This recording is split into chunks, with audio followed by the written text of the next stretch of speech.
Good afternoon, everyone. Thank you all for participating.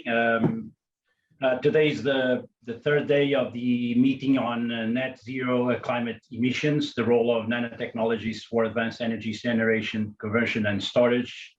And this is within the UT Austin Portugal program. Today's session is actually devoted to energy storage, electrochemical batteries, supercaps, other potential technologies. We have lined great speakers who will share their view about this topic today.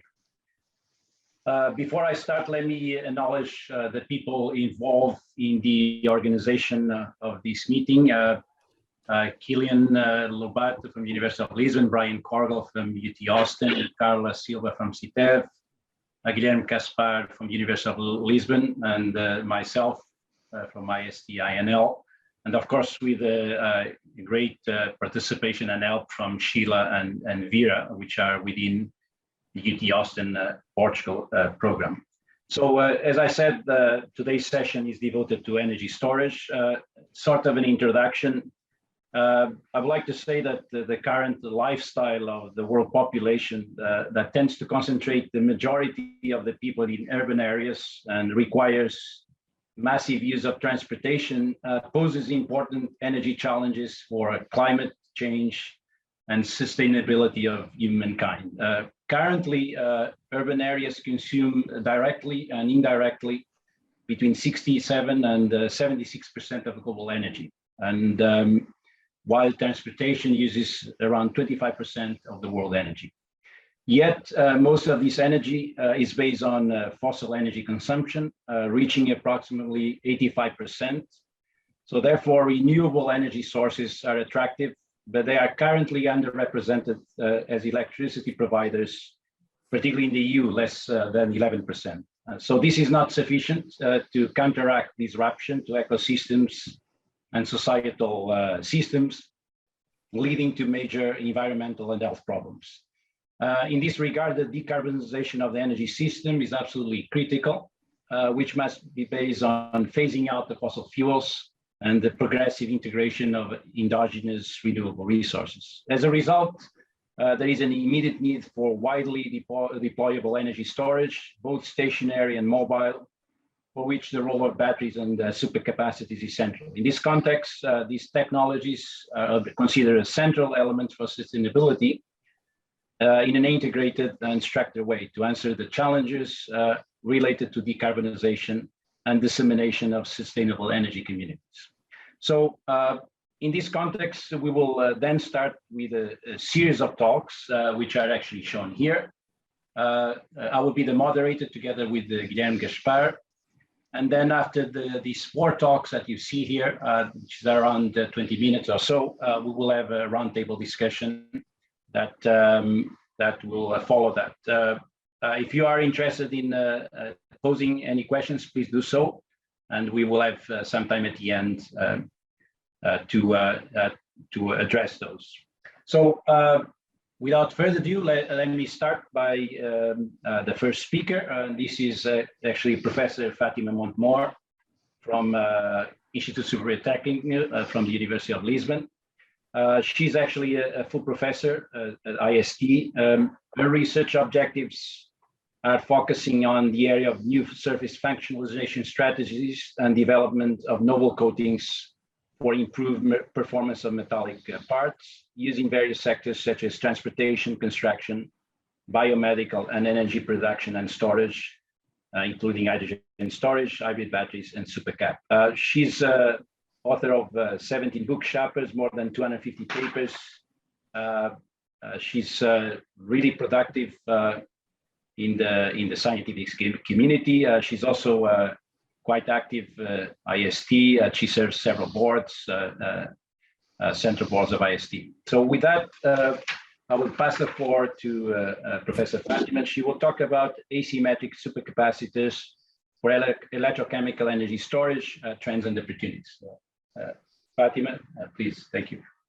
Thank you. Good afternoon. Thank you. Good afternoon for some people. Good morning for others. Thank you, Paul, for your kind introduction. I'm now trying to share my screen with you. Here it is. I hope you can see it. Well, first of all, Yes. thank you very much for inviting me for this talk.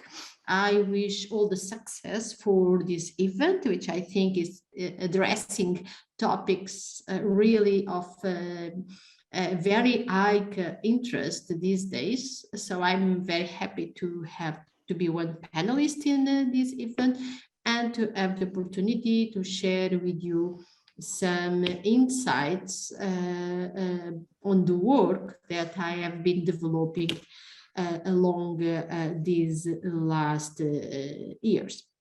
So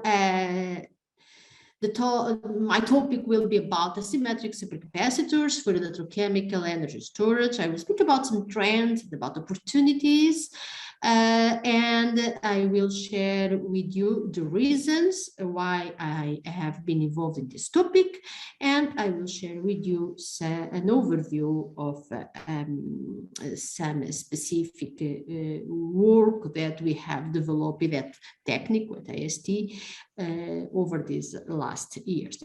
Of course, that I also need to include and to acknowledge all my co-workers over these last 5 years who have contributed for the results and for the work that I will show you here today. So we do know that energy storage is actually a great challenge for the 21st century because energy storage is a key, energy storage technologies are the key to enable the energetic transition, which is something that nowadays is present in all the energy roadmaps all around the world. So there is a shift from fossil fuels to renewable energies, and in that sense, energy storage plays a critical role. And energy storage is really part of the solution to implement a full decarbonized society. And if we think about the way our energy is produced these days, and especially if we think about the concept of the centralized power generation for the different sectors, we do see that energy storage needs to be present everywhere. So basically, energy storage is required at all the steps of the system because it helps on flexibility, resilience, hybridization of different energy production technologies, power quality, efficiency, and of course, with a touch of sustainability. So energy storage is the key to turn the processes more efficient at industry, at home, for electrical mobility, for renewable energy production and conversion, and for the grid management. So it's really a critical enabler for the energetic transition and for the energy efficiency. And it's present across all the industry and sectors. If we think about the society, how we are organized today and the way how we live today, we do need energy storage at every moment. So sincerely, if we decide to count the number of batteries that we have at home, we will be surprised because we have plenty of them, because energy storage is so present in our daily lives that we even don't think too much about it because it's part of our daily life nowadays. Of course, it is becoming more and more important as the industry is evolving towards renewable energy implementation, flexibility, and efficiency at all the steps, operations, and processes that are realized. So just a very brief overview on the classification of different energy storage technologies. Sorry? So we know that the energy storage... the energy storage systems. I'm sorry, I will go to, I will stop for a moment because I am. Yeah, I'm also hearing something, but I see all the mics are off. I'm not sure what's up. Okay. So I will continue. Sorry for this interruption. So we can classify the energy storage technologies in different families. So we have thermal, mechanical, chemical, electrochemical, and electrical. So in electrochemical energy storage, we have, of course, all the batteries, and traditional supercapacitors and capacitors are classified as electrical energy storage technologies.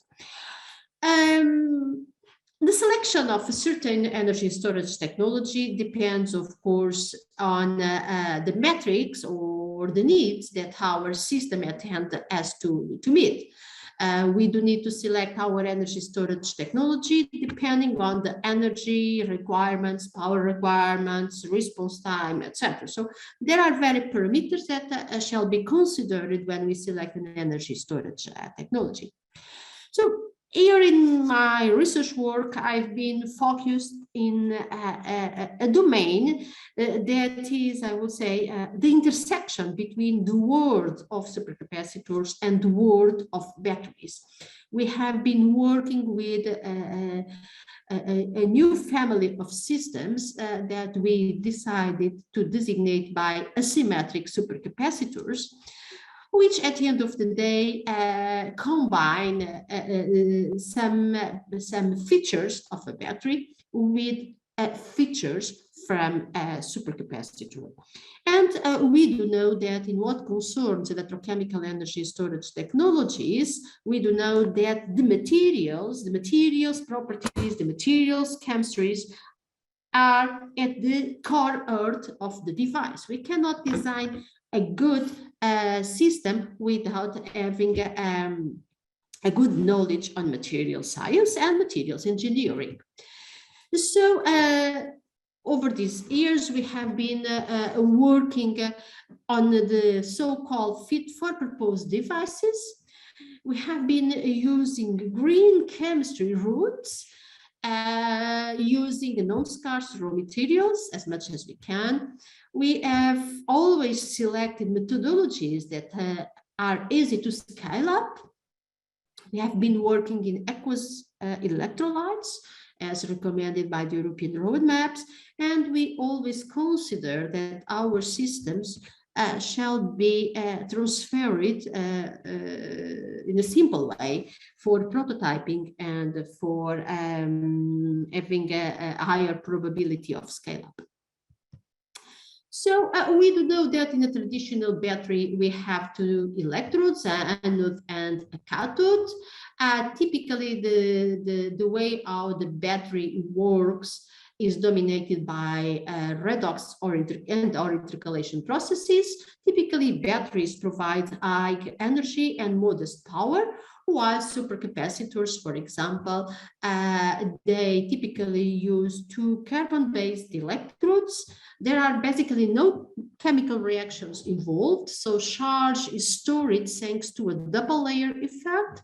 They have very low energy density, but they have high power and very high lifetime. So we can cycle them for millions of times, whereas a battery, we can cycle it for some thousands of times for the modern batteries.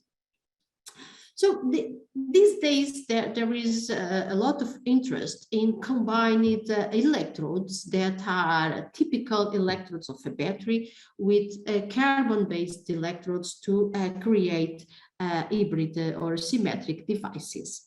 In our work, we are trying to go a bit further because what we are doing, we are creating materials that combine in the same electrode the features that provide energy density, the chemistries that allow us to obtain higher energy density, with the carbon-based materials that help us to get or to reach higher power density. So we create an hybrid material at the end of the day.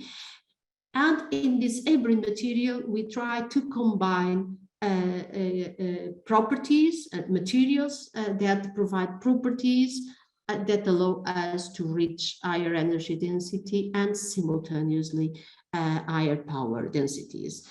So we are combining the so-called battery type electrodes and supercapacitive type electrodes in one single electrode in order to improve the metrics of our device and in order to tailor the response of these devices in a more efficient way. So we can modulate the voltage window, for example, and we can design electrodes that have metrics that are tailored. So we can design electrodes that are more oriented to energy density or electrodes that are more oriented to power density, electrodes that have a shorter time constant or electrodes that have, I would say, a higher time constant. So we can design electrodes that are tailored to meet the requirements of specific applications. So we call them fit for purpose electrodes.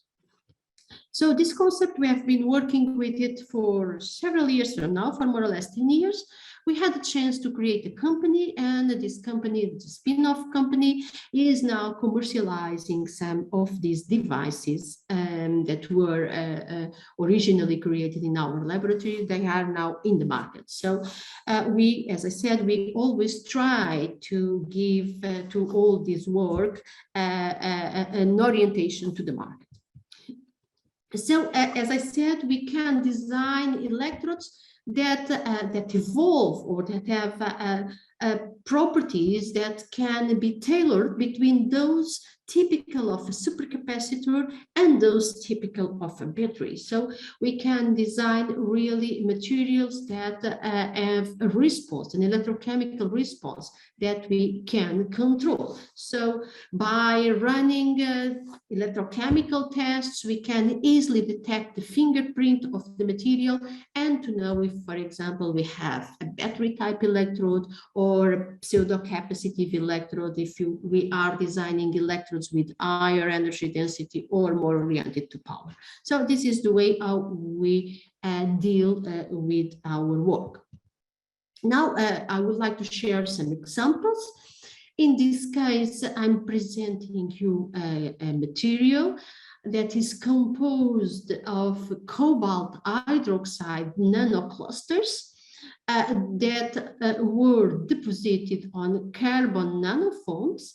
We have deposited these cobalt hydroxide nanoflakes or in the form of an homogeneous coating or as scattered clusters.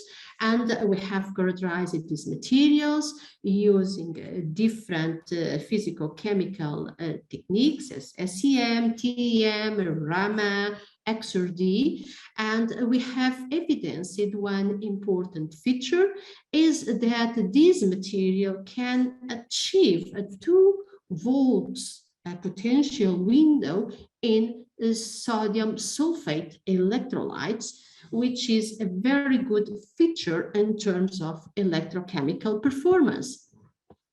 Here we have some results to illustrate the response of this material. Here we have the evolution of the specific capacitance, the rate capability of the electrodes that in this case, the electrodes were tested in potassium hydroxide. They work well in potassium hydroxide or in sodium sulfate. Here is again another set of results obtained for these materials. And we have really demonstrated that we can achieve a nice potential window in 2 different electrolytes, sodium sulfate or potassium hydroxide. Actually, in the sodium sulfate, we could enlarge the potential window, achieving a potential window around 2 volts.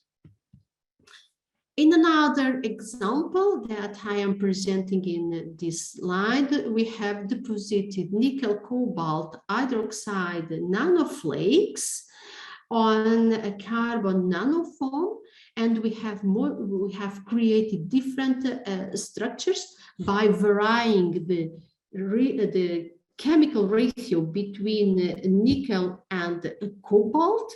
So we could achieve different energy densities and different power densities by playing with the nickel cobalt ratio that we were depositing on the carbon nanofoam. I have to say that all these materials were deposited by Electro Deposition, which is a very simple and cheap way of fabricating electrodes. And here we have the difference in this voltammogram between the amount of charge that is stored in a regular carbon material, and in red, the amount of charge that our electrode can store. So we can really increase the amount of charge and therefore the energy density of these electrodes.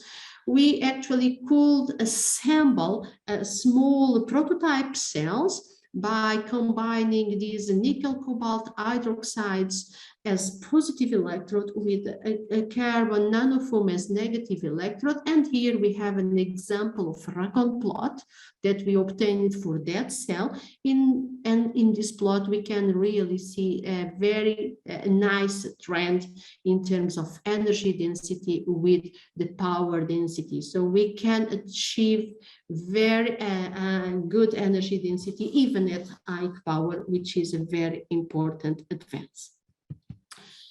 Also, the use of graphene can help us to design electrodes that are more stable, more efficient, and more resistant against aging due to electrochemical stress during continuous cycling. So for that purpose, we have designed different hybrid materials combining electrochemical reduced graphene oxide with nickel cobalt hydroxides. We have characterized this material by using different techniques. We have clearly identified the presence of graphene, completely covered with nickel cobalt nanosheets. And actually, we have we measured the capacity of this material. This is a material that has more a battery-like fingerprint rather than a pure supercapacitive fingerprint. So as you remember that vector, so we are now moving a bit more towards the side of the batteries. But still the power response of these devices, of these the electrodes, power response is very good. We clearly see that the electrodes that contain electrochemical reduced graphene oxide display higher capacity at different current densities. And very important, we observe that in a long-term cycling test, the material with graphene sustained much better the electrochemical stress. So while the material without graphene started to reveal cracks and to be aged and damaged over the time, the material with graphene kept its mechanical integrity, and we did not observe those cracks, and actually the capacity retention was much better, meaning that the material was really less susceptible to this electrochemical aging that of course also induces mechanical stresses. So at the end, we can conclude that really the design of hybrid materials combining metal compounds and graphene can be very interesting in terms of electrochemical response, especially under continuous aging and continuous cycling. We can apply this concept of designing hybrid materials to the positive and to the negative electrode, and for that purpose, we also electro deposited the molybdenum sulfide on carbon fibers for designing negative electrodes. And here we clearly see a very nice nearly supercapacitive feature for these electrodes. It's like a rectangular voltammogram, and actually these electrodes have achieved very nice specific capacitance and very low time constants. Actually, the time constant of this material is inferior to the time constant of many commercial electrochemical double layer supercapacitors. So this means that this material can be very interesting for applications that require a short time of response. Also, iron oxyhydroxide has been used for negative electrodes. We succeeded to develop iron oxyhydroxide based negative electrode by combining this iron oxyhydroxide with carbon, functionalized carbon nanofoams or carbon foams, and we observed a very stable and a very reliable electrochemical response for this material. We have then combined this iron containing a negative electrode with a nickel manganese containing positive electrode, and we assembled an asymmetric cell. And at the end of the day, we could achieve to design and to develop a cell in which both the negative electrode was based on an hybrid material and the positive electrode was based in another kind of hybrid material. So we combined the two and we tested the final cell, and actually we observed a very stable and an excellent electrochemical response. So the capacity retention of this cell was nearly 100% on a long-term cycling test, which is very, very, very good. We actually measured the aging of the electrode also by electrochemical impedance spectroscopy, and once more we observed a very stable response, basically no changes after a 10,000 cycling test.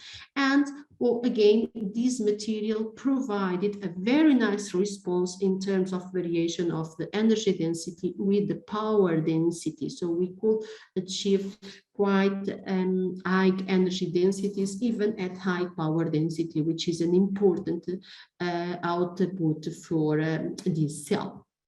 So just to finalize my talk, as I said, some of the materials that we test in laboratory were then transferred to a company, and the company has the main job of upscaling these materials. So they succeed to develop a set of commercial or pre-commercial prototypes, especially based on a nickel carbon, the so-called nickel carbon supercapacitor. These devices are, of course, being developed every day after day. So here on the left, we have example of a commercial device that is now used in some transport applications. Yeah, they are used in trucks. And finally, I would like to say that apart our work in materials, we are also disseminating this area. So we are coordinating a master program in energy storage in collaboration with Aalto, Eindhoven, and the Polytechnic of Torino. These universities are our partners in this international master program. Finally, I would like to thank all the members of my team and all the partners that we have been collaborating with for over these years, and of course the financial support from different sources. So thank you very much. Thank you, Fatima, very much for your insight on this subject. It was great to hear. We have here a couple of questions from the audience. We'll maybe start with the first one, which is, have you noticed any parasitic effects of irreversible oxygen evolution reaction in KOH?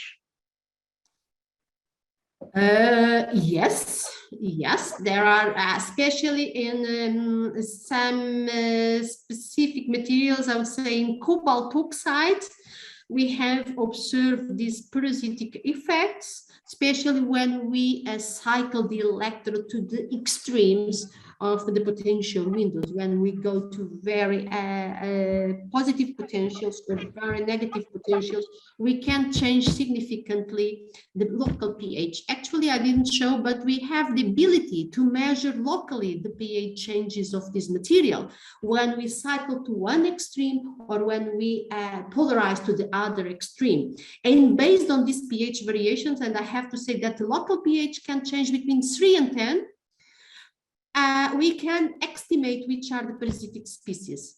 Okay, so this is part of a more fundamental scientific work that was developed in the frame of a PhD project, but the answer is yes, we did observe. Okay, maybe a last question, if you don't mind, which is how do electrochemical processes cause mechanical stress and therefore aging on the electrodes, the ones you presented in slide 15, I believe? Yeah, we have cycled the material, I think maybe 10,000 times. I'm not absolutely sure if it was 5,000 times or 10,000 times. When we cycle the material continuously, we cycle the material at quite high currents, and we cycle the material to these extremes of the potential window. So as I said, we go till the regions where we can have oxygen release, oxygen evolution, or even hydrogen evolution. So this causes local pH changes, this causes gas release, this leads to formation of cracks, and this leads to formation of pores in the material. So when I say that the material was forced to go into electrochemical stress, is really electrochemical stress. All right, thank you, Fatima, again for your participation in this and your contribution. I guess we will move into the next speaker. Okay. Thank you very much, Fatima. Thank you, Paul. Thank you for inviting. Good luck for the rest of today. Yes. And so I would like to introduce you, Saido.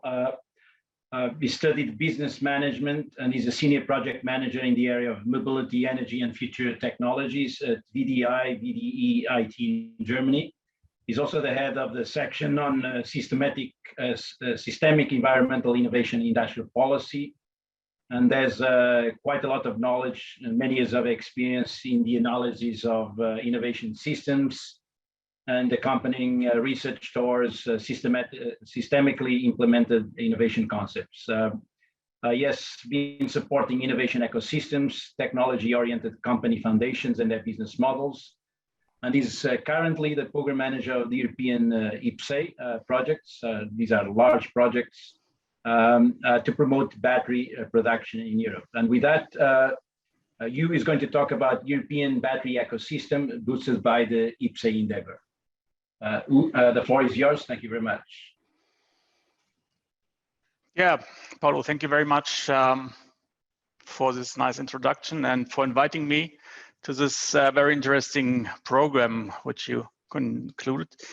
I'm a little bit exotic, I guess, in the range of presentations today, because I have not that in-depth technical presentation, but more the overview about what we are doing here from the European side to promote the battery ecosystem today and in future. So my name, as you already said, my name is Uwe Seidel, and working in Berlin, Germany, and VDI IT, a company who is mainly involved in program management for innovative projects financed by the Federal Ministry for Economic Affairs and Climate Action here in Germany, but as well from other ministries from Germany and from other initiatives of the European Commission. Today, I talk about the impact of the battery IPCEIs. And if you wonder what is an IPCEI, I will explain that and will give you some ideas what we are doing today and in the next years to support the battery ecosystem in Europe. I'm very happy to answer your questions if you have such, and for contact afterwards. So what is the reason why we are talking about support activities for the battery industry? That's Fatima already mentioned the growing demand of battery power today and in the future. So we're talking about the global battery cell production capacities increase in the next 9 to 10 years 12-fold. So from today in 2021, we talk about 310 gigawatt hours. That will be in 2030 more than 4,000 gigawatt hours. So that's a problem or a challenge for all regions of the world, but especially for Europe, because Europe has so far not a real strong battery cell production line in the European countries. So that's the reason, and we're depending, of course, of cells from Asia, from North America. And that is the reason why the European Commission decided to support this battery ecosystem with a special funding measure called IPCEI, and I will go more in detail about that.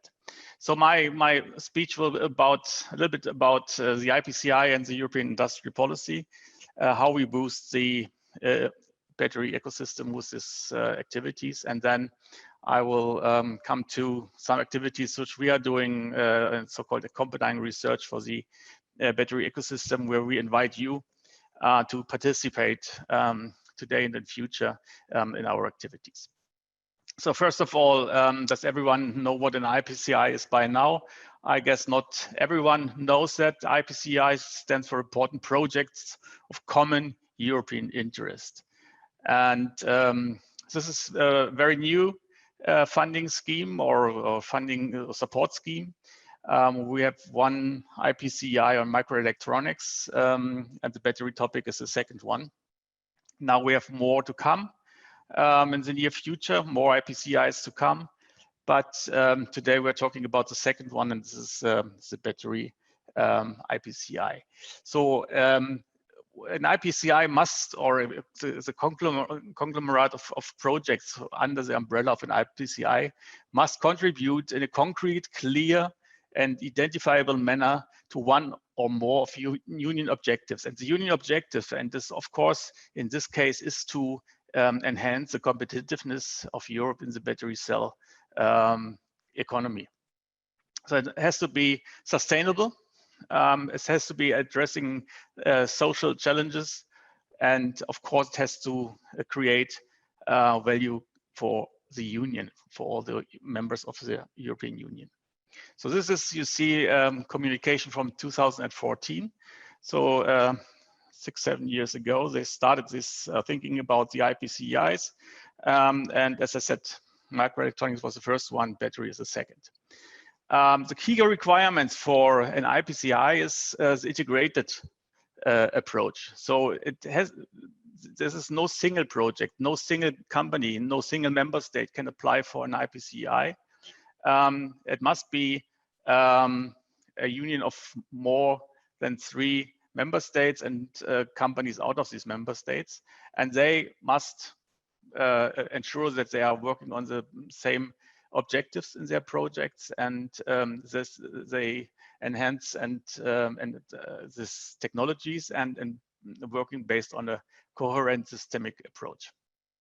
Very important, of course, for a European support program is importance for Europe.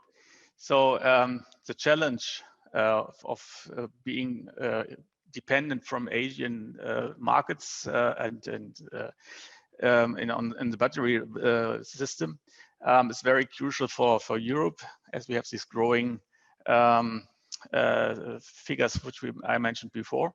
So importance for Europe is, of course, to be in some ways independent from other suppliers and to create an European value chain and European ecosystem. An IPCEI is only possible if there's a common interest of member states. So not only one member state can apply for an IPCI, it has to be more than 3 or 4, and they have to build a clear understanding what they want to reach and what is their activities and their national funding to support these activities. Of course, an IPCI project has to be innovative. We are talking about the worldwide state of the art as a reference point when we are talking about innovation nature of an IPCI. This is as well the case for the battery IPCI, and we'll go a little bit more further later on. Very important for the European Commission is the spillover effects. Are the spillover effects. That means that the companies who are involved under the umbrella of an IPCI has to work together. They must share their experiences and results, and they must be open for other companies outside of the IPCI to share and to build this ecosystem not only within the IPCI context, but as well with other companies out of member states who are interested in later on. Of course, the IPCI is a part of the European industrial policy. And in Germany, we can say it's as well a part of the German industrial policy. When we are talking about market failures, this is the case in the battery topic, then we have to make clear that there are enough stakeholders to solve the problem, to solve these failures. In the European Commission and in the involved member states, they have to give up their knowledge, their expertise, their financial resources. By the way, there is no European money coming from the EU. The funding has to come from the different member states. All of the projects which are built up in member states by companies, by research organizations, have to go to a commission assessment. So they have to be, if they approved, let's say it this way, the notification process is very long and very intensive, and the companies have to go through this with their project proposals. And if they succeed, then they can apply for funding in their different member states. And the funding, as I said, has to come from the member state resources and not from the EU. The EU is only giving the assessment on the notification that the national funding ministries can go directly to the first industrial deployment, not only for pilot projects. Now they are going very much more towards the market. They allow the companies to go near to first industrial deployment, and they allow the local and regional funding organizations to support these market activities, which is not common in the normal ways of European funding and industrial policy. We are focused now here with the IPCI on battery production. The Vice President, Margrethe Vestager, in 2019 mentioned that the battery production is a strategic interest for our economy. And of course, she's talking about clean mobility and energy, job creation, sustainability, and competitiveness. These are all the reasons why we are able to build up these IPCI on batteries. And that is the reason why the Commission is so much involved in all these activities and in the notification of our projects. So when you look on the landscape so far, this is what we built since May 2019, where we started our activities on the European level on IPCI on batteries. So far, the Commission approved 2 IPCIs on batteries. One is managed by the French government, and one is managed by the German government. And we are working on behalf of the government to organize and manage the second one. We call it UBAT-IN, European Battery Innovation. This is our second IPCI, and we work, of course, very close with the French government to enhance the ecosystem in the best way. So far, more than 50 companies are working together with 150 external partners, these 50 companies come from 12 European member states. We are talking about the whole distribution of the value chain, so from material to recycling to second use. Companies involved. You see the 4 working levels: materials, battery cells, battery modules and systems, and recycling. And you see on with these colored signs here which company is involved in which topic, and where they are located, and how they possibly work together. At the end, we want to create more than 18,000 new jobs with this initiative, and train more than 800,000 workers European-wide to work in this circumstances, in this ecosystem. This will be reachable till, let's say 28, 29, so in 6 to 7 years. Just to give you an overview about what is who is involved in the first one, in the Epsilon batteries, which I already said is managed by the French government. You see here the different companies working together in the technical fields, and this is what I call the umbrella, where 5, 6, 7 companies working together and with one goal and on one topic, and they're sharing their experiences, and they're trying to reach a common result. The second one, this is our what we call our second IPCEI UBAT-IN. There are some specific goals different to the first one. We develop we support the development of innovative and sustainable battery materials, cells and systems. So we try to focus towards the green battery approach. We establish the first industrial deployment, not only for big companies, large companies, but as well for smaller companies and startups. We are very focused on battery recycling and circular materials flow. This is one of the environmental issue and regarding to social standards, which we are very care of. And of course, as I said, we support new jobs and growth through the development of highly skilled staff with different programs which guidance this approach by activities to give new learning standards and to make universities ready for building the right experts for the companies in the ecosystem. So in a nutshell, we boost the European competitiveness by innovation, of course. This is, as I said, one of the main approaches. Innovation and the battery technologies must be beyond the global state of technology. We try to build up these spillover activities for the entire battery value chain. So not only for branches, but as well for the whole picture of the battery ecosystem.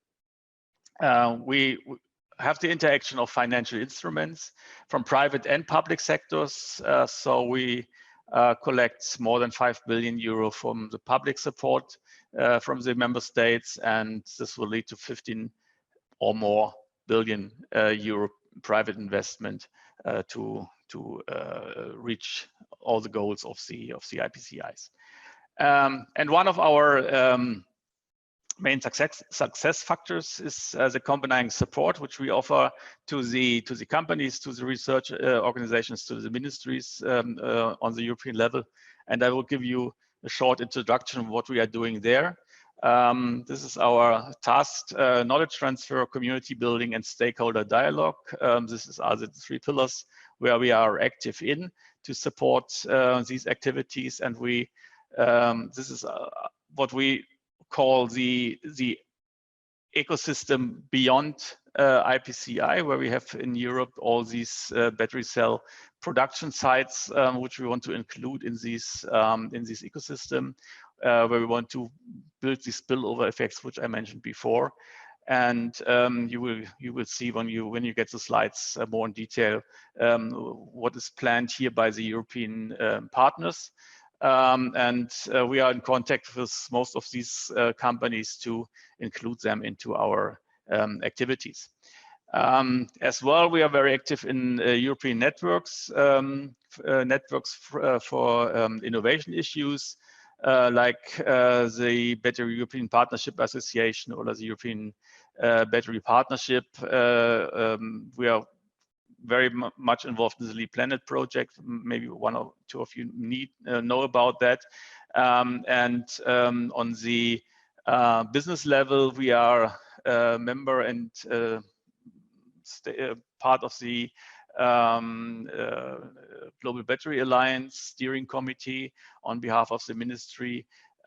We are aware of the business investment platforms which are taking place in Europe. We are in contact, of course, with the European Battery Alliance, and on the education level as well with the EBA Academy.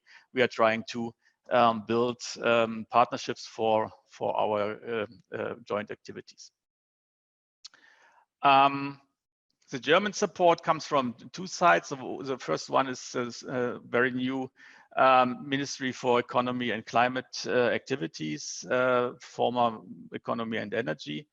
And the other one is the Ministry of Education and Science, and which is more related for the funding of basic research. We have a lot of private investments as well, of course, in Germany, but the most part of the national funding towards the battery ecosystem comes from the economy side of the ministries, and with the battery IPCIs and extended national funding, we have a lot of activities where we can go further in support activities, and where we can include as well new partners beyond the IPCI structure. So what is our goal in this accompanying research? You can find all these informations later on, and on the links we put here. We have cross-cutting issues like sustainability, like circular economy and resources, like Industry 4.0, like workforce and diversity in the battery ecosystem, and norms and standardization. These are topics which we address together with our experts from our company, and with two partners from TÜV Rheinland Consulting and the Technical University here in Berlin. We already prepared some publications which you can find on our website, and we will go further on with this work during the next years to guide and support the building of the ecosystem with our expertise. We have already published some of our studies and publications. You find a market analysis, you find a gender equality and diversity work study, and you find a study about sustainability of battery cell production, and the ongoing momentum in the battery cell market. All you can download with these QR codes. We have a digital exhibit which we hopefully can show next year after the COVID-19 pandemic to the general public in some conferences or events, where we have all these topics of the ecosystem on the touch table, which we can show, and where we can prepare informations and guide people towards the battery topics.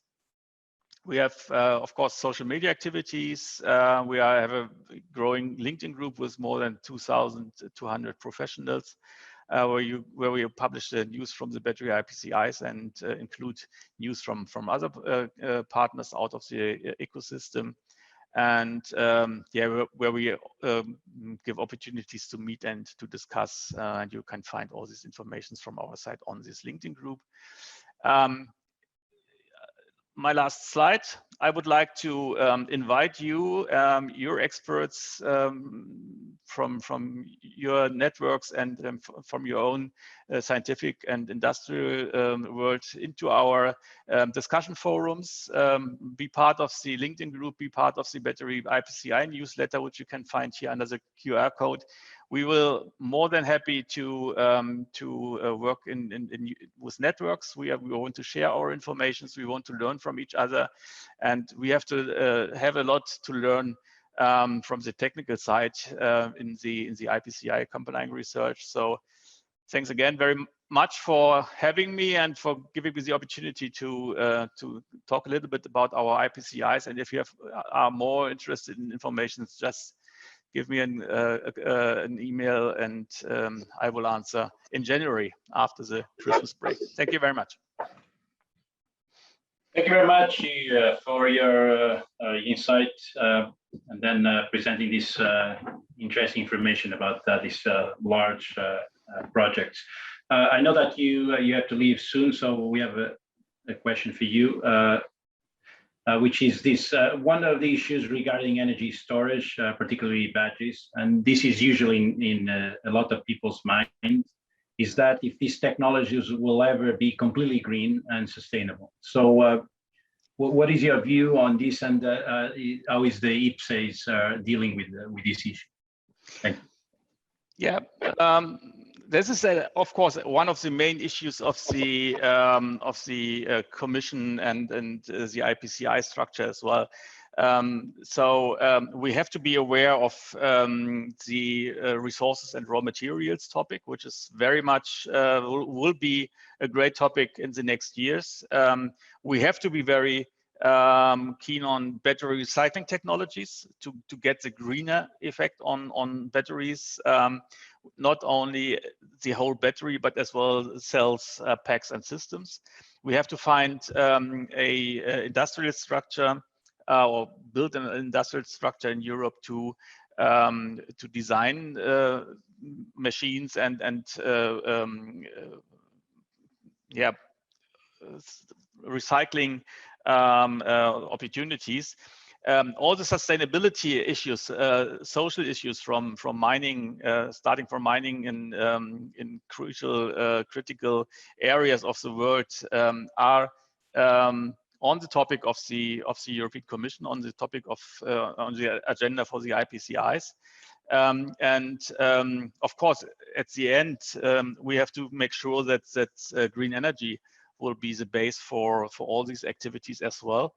We have this on our list of, and we have to stress the companies for these green topics. This is one of our tasks from the Commission towards us, and we have to be aware of this, and we will do this. And if you have out of your networks ideas and new principles or new innovations which we can learn from, we are more than happy to share and to learn from that.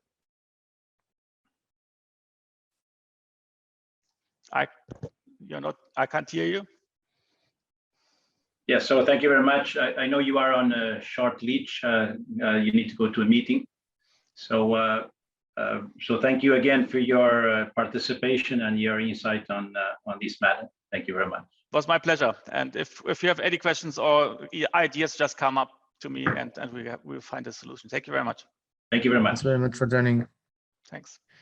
Yeah, so I guess we will move into the next speaker.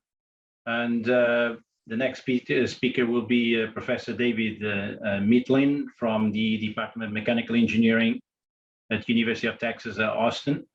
David is the endowed professor at the Department of Mechanical Engineering at University of Texas Austin. He was a professor before at Clarkson University and also at the University of Alberta. He has more than 150 papers and 15 US patents and many more in line that will actually awarded soon probably. And he's also one of the associate editors for the Sustainable Energy and Fuels, which is a journal from the Royal Society of Chemistry. So with that, I will pass the floor to David. He's going to talk about microstructural design principles for achieving stable electrochemical interfaces for metal anodes. Thank you, David. So first of all, can people hear me well? Yes. Good enough. Very good. Thanks. Yeah. So thank you very much for inviting me. I'm delighted to be virtually here, although it would have been a lot more fun if we're all present in the same room, but that's the current reality. But it's still fun to present virtually to everybody. And I'll begin by saying that my presentation is actually fairly, well, the previous presentation was fairly high level. Mine is going to be, I guess the opposite of that is fairly low level, where I'm going to get into the nitty gritty details of basically metal dendrites. So without much ado, I'm going to share my screen.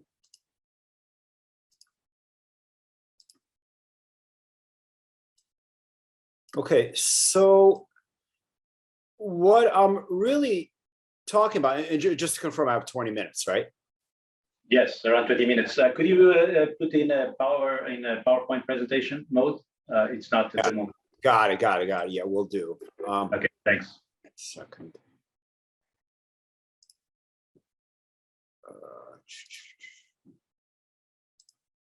Here we go, just like that. Yeah, so the thing I'm going to be talking about is really a very specific problem that plagues metal batteries, which are the kind of the next generation high energy batteries within the community that people would like to commercialize. And this is the image of our first paper on metal batteries, and it actually made the cover of Energy and Environmental Science 2017. So, we have roughly 4 to 5 years of actively working on this specific topic. Right. So metal batteries at the highest level could be either ceramic cathode, metal anode, so lithium metal, sodium metal, or potassium metal, or they could be sulfur-based cathode and same thing, lithium, sodium, or potassium metal anode. And in the first embodiment, which is kind of probably the one that's going to, if it does happen, this is the one that's going to happen much sooner. You just take a conventional, let's say NMC or NCA or LFP or LCO cathode, and rather than running against graphite, you run it against a fairly thin metal foil. Typically, the thinner the better. So if you could do a 25 micrometer, that's better than 50 micrometer. Ideally, people want actually either no metal at all, so all the metal comes from the cathode, or very thin layer of kind of reserve metal to make up for the Coulombic efficiency loss. So in that case, you can increase the energy of the battery by about 50% relative to state-of-the-art commercial. If you switch to a full sulfur metal configuration, at least in principle, you could double the energy by weight. In my opinion, I think probably the ceramic cathode with a lithium reserve in the cathode is more feasible. But either way, you get a very large kick in the energy, especially, well, actually both by weight and by volume. And the problem, however, is that metal anodes are really unstable. So actually, the first embodiments of a lithium-ion battery were all metal batteries. So what is it? Molyte Energy out of British Columbia. And really, before there was a graphite anode, there was a lithium metal foil anode. And that ended badly. So lithium tends to grow dendritically. So here's some dendrites from our laboratory. It's remarkably easy to grow lithium dendritically, or sodium or potassium. In fact, it almost, as I'll talk about, it almost prefers to grow that way. Lithium dendrites actually form even on top of graphite. So if you charge graphite at too low of a temperature, or too fast of a rate, rather than going into the rather than going to the anode, rather than intercalating, it just plates out on the surface, and the anode shorts the cathode, and there we go. You can get catastrophic failures. Here's one that I literally just pulled off the internet of a cell phone that caught on fire. And when we got into this work in 2017, 2018, it was, I think our view was a little bit, I wouldn't even say controversial, but it was a little bit different from how everybody else was thinking about the problem. So the conventional way of thinking about dendrites is that dendrites form due to really due to like concentration polarization effects, field concentration effects. And as these dendrites grow, so basically they form at high rates or low temperatures where there's not enough diffusivity to get a uniform flux. And as they grow, they around them generate more and more of this thing called solid electrolyte interface, which is really just a corrosion layer that stabilizes the anodes against further corroding with the electrolyte. So the SEI occurs on graphite, it occurs on lithium metal, it occurs on silicon. It's actually a very big problem on silicon. It occurs on everything because the electrolyte is thermodynamically unstable at either at the plating potential or the anode insertion potential. So anything below 1.5 volts versus Li plus. So when we got into this, basically people just said, well, dendrites, or at least I think the dominant view was that dendrites just, they grow because of this well-established theory of concentration polarization. And as they grow, they develop more and more of this SEI around them, which then makes things worse. We came in at it a little bit differently and made the argument that, in fact, the SEI, and whether it's quote unquote stable or unstable, whether it's uniform and doesn't keep growing, or whether it's highly heterogeneous and forms in clumps, really is the thing that drives dendrites. So we kind of put the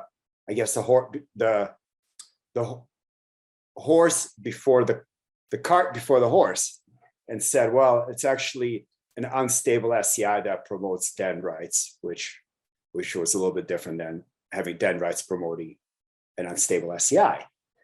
And we set out to prove this, or at least to explore this idea, and came up with the following set of critical experiments. And this work came out as two different papers, one in Advanced Energy Materials in 2019 on lithium, and it made the front cover. I believe it's over, or at least it's close to 100 times cited. So it was a fairly important paper in the field. The other one came out really around the same time in ACS Nano and was on the sodium version, where the phenomena was almost completely identical. And what we did is we made these membranes out of graphene. And we made two different types of membranes. One membrane, so the membrane goes between the metal and the separator, so it's kind of a secondary surface. And in one case, the membrane is very inert. So we used what we call defect-free graphene. I'll show it in a second. It's graphene that's very orderly. It looks like kind of textbook Wikipedia graphene. And it's really inert to lithium metal wetting. It's really quite inert to SEI formation. There's not much oxygen or defects in it that drive decomposition of the electrolyte. And at the same time, we made the same membrane with a really reactive graphene. So this is just kind of off the shelf reduced graphene oxide. And we compared how these two membranes, basically a very non-catalytic surface versus catalytic surface, affects dendrite growth. And what we demonstrated, this is kind of the punchline, this is the end of the two papers, is that, so your baseline case, this was done again with lithium and with sodium. I believe these are the lithium results. Your baseline case, it's easy to grow dendrites. They just grow and ultimately short the anode to the cathode. If you have a membrane that's identical but catalytic towards SEI formation, so forms a lot of this reaction product because of its OH groups, its oxygen groups, its edge site defects, the fact that it's amorphous rather than very orderly sp2 type. it also promotes dendrites. So dendrites are a bit of a different morphology. So this is with the RGO, but they still grow. And in some ways, they're actually a little bit, maybe even worse than in the baseline case, because they're sharp, they're sharper, more narrow, and probably have a better chance of piercing the separator. If you have the same membrane that's inert towards SEI formation, you don't have dendrites, at least in the conditions that we tested. It cycles very stably. So that was the big punchline. And the way we got to is we made, and I collaborated with a very good polymer and graphene chemist out of Citron University, Professor Lu Wei. And what he did is he, using this process that he invented called directional sonication, he was able to exfoliate graphene, either kind of like picture graphite as one of those old school telephone books, the yellow books that we have in the US. And you could either exfoliate it parallel to the pages, so kind of just gently peel it apart, or take any book and just peel the pages apart, or you could exfoliate it by hitting it over the head with a big hammer. And if you exfoliate one way, you get very pristine graphene, so DFG, defect-free graphene. So nice flakes, orderly structure, only 1% oxygen, Raman G to D ratio 14.3, which at that point was the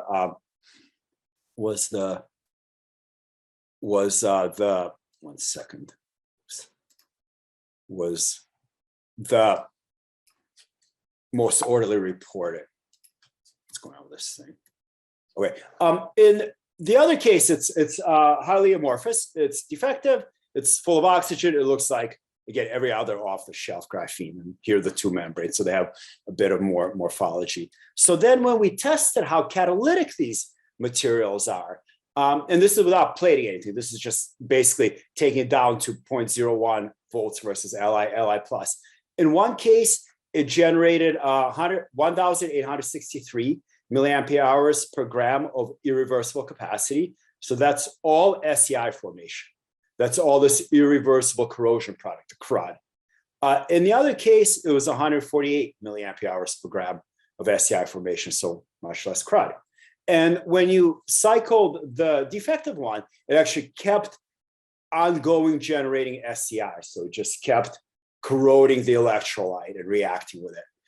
Whereas the defect-free one was quite inert, and you basically had fairly stable cycling behavior afterwards. So then when we took these membranes and cycled the, this is just a model half cell. So this is lithium versus nothing versus just copper with this membrane. When we cycled them, basically the one that catalyzes a lot of SEI, it's cycled pretty much the same way, maybe a little bit better than the bare copper, not a little bit better, but not that much better. The defect-free graphene was stable when it cycled.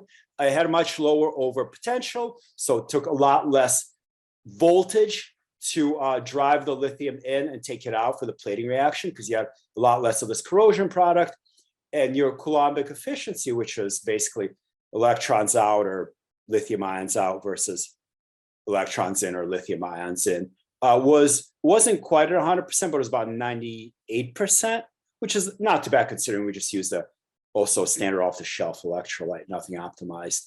So huge difference in the fact that basically, if you have a lot of this corrosion product, you grow dendrites. If you don't have a lot of this corrosion SEI, you can achieve dendrite-free cycling. And we took this idea and just kind of kept going with this. So we kept trying to further understand how SEI and how metal plating behavior and how metal stripping behavior, how they're all interrelated. And in the next study, this actually made the front cover of Advanced Materials last year, we looked at the role of the other surface, the current collector interface in SEI growth and dendrite growth. And actually what we found,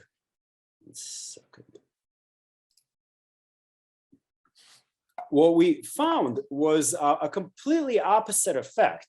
So while at the metal electrolyte interface, you want something completely inert, At the metal current collector interface, you want something that's really reactive, that promotes metal wetting. And what we did is went through all this almost, I'd say, classic thin film growth analysis in terms of Frank van der Merwe versus Volmer-Weber versus Stransky-Krasnov type of growth, and showed that basically if you have a good wetting behavior, you have, if you have a lithophilic, potassiophilic, or sodiophilic surface, your metal wets well at the early stage, and that promotes dendrite-free cycling. So we took three-dimensional copper foam just off the shelf. I believe these are used for nickel batteries, off the shelf foam. And we either tested it as is, 3D copper, or we functionalized it with a really, really reactive reduced graphene oxide. So it's completely opposite of what worked in the previous study. So really something that's full of oxygen, full of defects. You could barely call it graphene. It's really like, I'd almost say semi-reduced RGO. It was, it was reduced enough where it could be electrically conductive, but that's about it. And we coated the surface with it, and we observed a phenomenal difference in the wetting behavior. So the copper foam by itself, which actually in later studies, and actually even in this one, has major implications for lithium metal anodes. Copper is not wetted by liquid potassium, liquid sodium, or liquid lithium. So you could literally take a copper foam or a copper foil and float it on top of a bath of molten metal, take it out, and there's no metal on it, which is bad. If you functionalize it with reduced graphene oxide, these are very thin but quite reactive layers, you get perfect wetting within 6 seconds. This is with potassium, and this is just molten potassium. And we demonstrate that you get the same electrochemical effect. So what happens thermally also happens electrochemically. And we showed that without this wetting inner layer, basically you get island growth at cycle 1 of the potassium. It doesn't wet electrochemically. Here's the islands. And these islands obviously lead to bad cycling behavior. So you have a high overpotential. It grows a lot of SEI. The SEI is non-uniform, so there's a real interrelation between wetting behavior and SEI growth. And it very quickly shorts out. If you have a three-dimensional foam that's potassiophilic or lithophilic or sodiophilic, you get stable cycling behavior. So here's an example. So the planar copper and the 3D copper grew lots of dendrites without an inner layer. So these are just beautiful dendrites. They look different in this is in a carbonate electrolyte. They look a bit different in ether electrolyte, but still dendrites they are. If you have support that's functionalized, you could plate potassium or actually lithium or sodium. You could remove it, and it all kind of cycles back and forth quite copacetically. And what you're looking at, the middle row, is just the underlying copper foam structure. So there's very little potassium on there when you strip it out. We actually then demonstrated that you need a three-dimensional morphology for proper wetting of electrolytes. So this actually also made the cover of Advanced Materials next year. So this came out in the beginning of 2021. We showed that if you just take the same copper current collector and roughen it up, we basically just sintered a bunch of, or we purchased standard aluminum foil with aluminum powder sintered on top of it. So it's just geometrically rough, macroscopically. There's nothing nano about it. It promotes uniform electrolyte wetting, and it promotes uniform SEI formation and uniform plating and stripping. Whereas if you just have a planar foil, which again, these things have a lot of implications for taking standard lithium ion battery architectures and trying to do lithium metal batteries with them, right? Because you're just eliminating the powdered graphite anode and hoping that things plate on the current collector, but they don't really plate well on the current collector. So if you have a non-roughened planar surface, your electrolyte wets poorly, and that gives you heterogeneous SEI formation and dendrites. So rather than these dendrites forming after extended cycling, these things really form at cycle 1, which I think was one of our major themes through all our papers, that if you don't optimize, or if you don't have your microstructural design rules kind of dialed in properly, if you haven't designed your current collector properly in your membrane, it's not that you're going to get dendrites at cycle 100, you're going to get them at cycle 1, and it just takes a few cycles for everything to short out. So here's the electrode. Actually, here's the current collector at the top. So aluminum foil with aluminum powder. The electrolyte wets it nicely. So this is not super high surface area. It's just maybe, I say maybe factor of 15 higher surface area than a planar current collector. It enhances the okay wetting on a planar collector. So on a planar collector, it still wets, but badly. If you have an increased geometrical area, we've actually done the analysis to show that basically makes okay wetting better, or it can make poor wetting worse if you have a higher surface area. In this case, it made okay wetting better. So it wetted fully after 20 seconds, whereas the baseline case, it kind of just sat as a droplet after 20 seconds. We demonstrated that poor wetting leads to an irregular SEI. So that's what this corrosion product looks like. It's literal crud micron scale. And if you have all your parameters done properly, if you design your microstructure correctly, your SEI is thin and uniform. If you don't have your microstructure designed properly, your SEI is thick and heterogeneous. And this obviously gives major differences in the plating behavior, where there is SEI that's thick, versus SEI that is thin. So you get these huge heterogeneities, you get island growth of the metal, and of course you get very rapid dendrite growth and electrical shorting. So this is the bad scenario, which also applies to lithium and sodium. In the case where we actually, in our paper, we demonstrated that if you have good electrolyte wetting, you actually have stable SEI.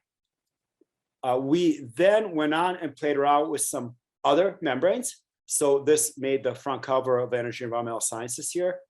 We basically took world's record thin sodium foil, so 100 micrometers, that was rolled. This was in collaboration with Professor Lu Wei again, my group and Sichuan University. We made this tin sulfide defect-free graphene membrane. We actually activated it with lithium. So we did a single lithium insertion extraction that formed a lithium SEI, a lithium solid electrolyte interface on a sodium metal anode. We demonstrated just by looking at literature that basically your lithium SEI is more stable and gives you faster diffusivity of sodium than, well, we demonstrated that it's more stable by doing XPS. But if you look at the literature, it has a faster diffusion of sodium ions through it than a sodium SEI. So it's a stable high diffusivity interface.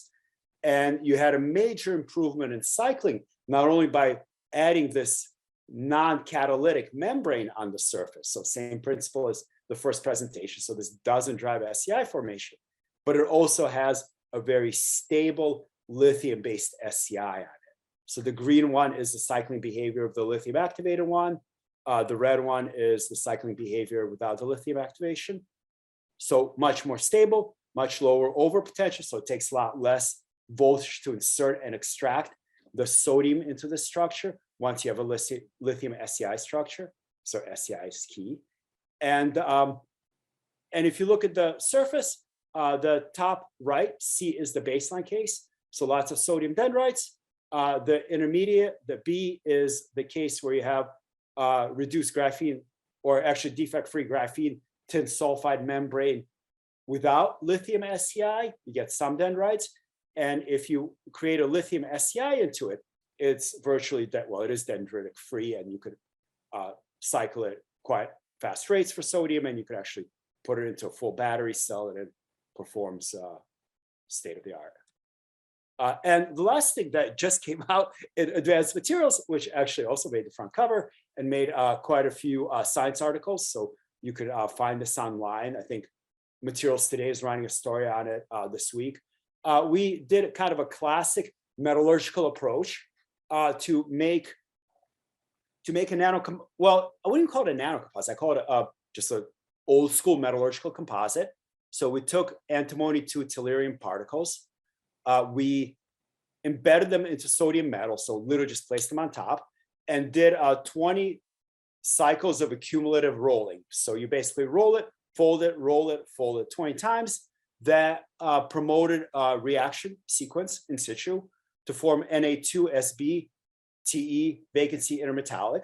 So basically, if you go through the calculation, because T is 2 minus, Sb is 3 minus, you need some vacancies in there. We first proposed that structure. We worked with a super good materials chemist, I don't know if he wants to be known as a chemist theoretician or materials chemist theoretician, but Graham Henkelman in the chemistry department did an amazing job of doing DFT to show that this is actually the thermodynamically equilibrium structure and that it's extremely stable, that it doesn't need to have vacancies. So we have this novel intermetallic that served as a skeleton for a sodium metal matrix, so metal matrix composite.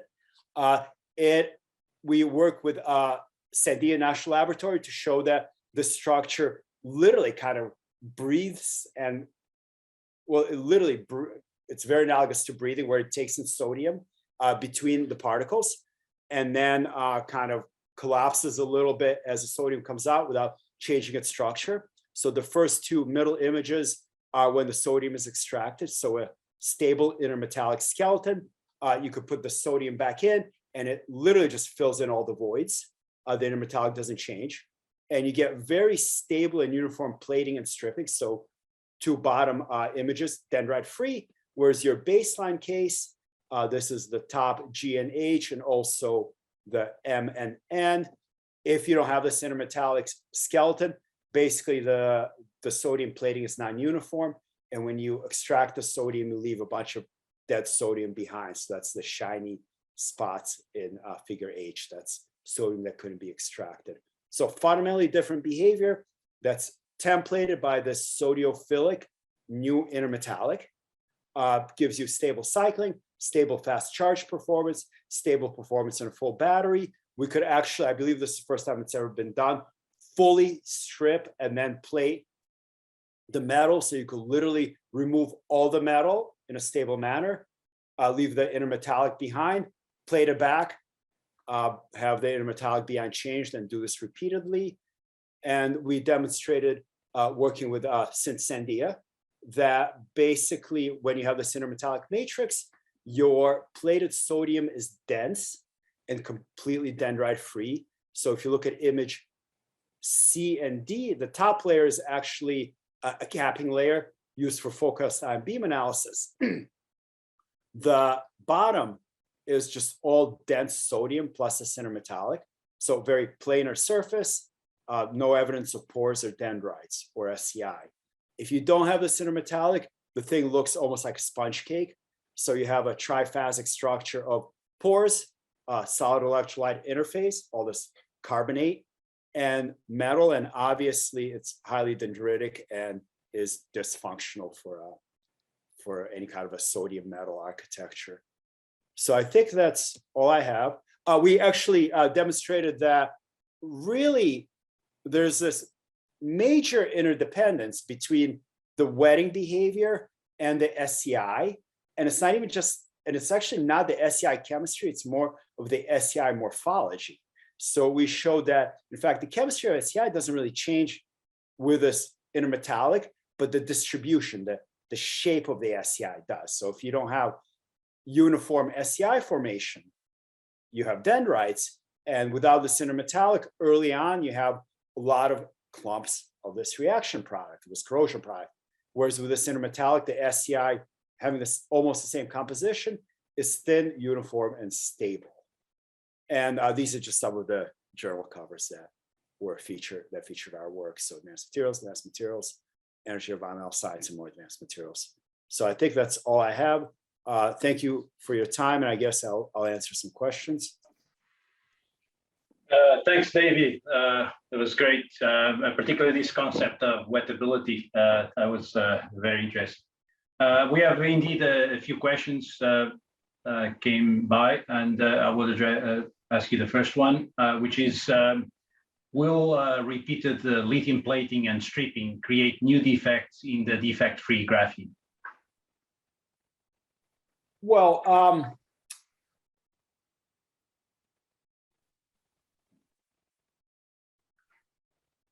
that's a really good question. And my intuition is that some will have to be created, right? Because it's never a completely frictionless process, right? We don't want to, it's not, something has to move irreversibly, right? Can't violate the second law of thermodynamics, right? So there has to be some friction, and the friction is, creating some kind of a defect. Because the graphene is not completely defect-free anyway, right? There are, stone rails and divergencies and other things in it. However, I think the degree of defects that are generated is going to be fairly minor. If it was a single layer, then it wouldn't, or at least in principle, it wouldn't, because you're not intercalating anything. This graphene is all bilayer and trilayer, so you are, at least in principle, inserting some lithium between the graphene planes, which, just like repeatedly cycling graphite, that does ultimately create defects. Okay, thanks. The other one is that, is there a way of characterizing in situ the stability of the SEI? And I guess, in addition to that, is that the importance of the structure of the SEI in its performance and stability, particular crystal structure, something like that.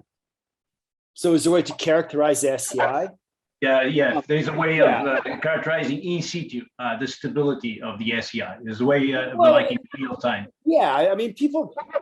Okay, so the easy answer is people do impedance, right? So that gives you just look at the Nyquist plot and see how much your two semicircles grow, right? Your RSCI, the high frequencies, and RCT at the lower frequencies. Beyond that, I think there's some really interesting things you can do with operando, synchrotron methods to look at SEI. You can look at the SEI by cryo-TM, but that's not in situ, that's post-mortem, obviously. So I think probably the best.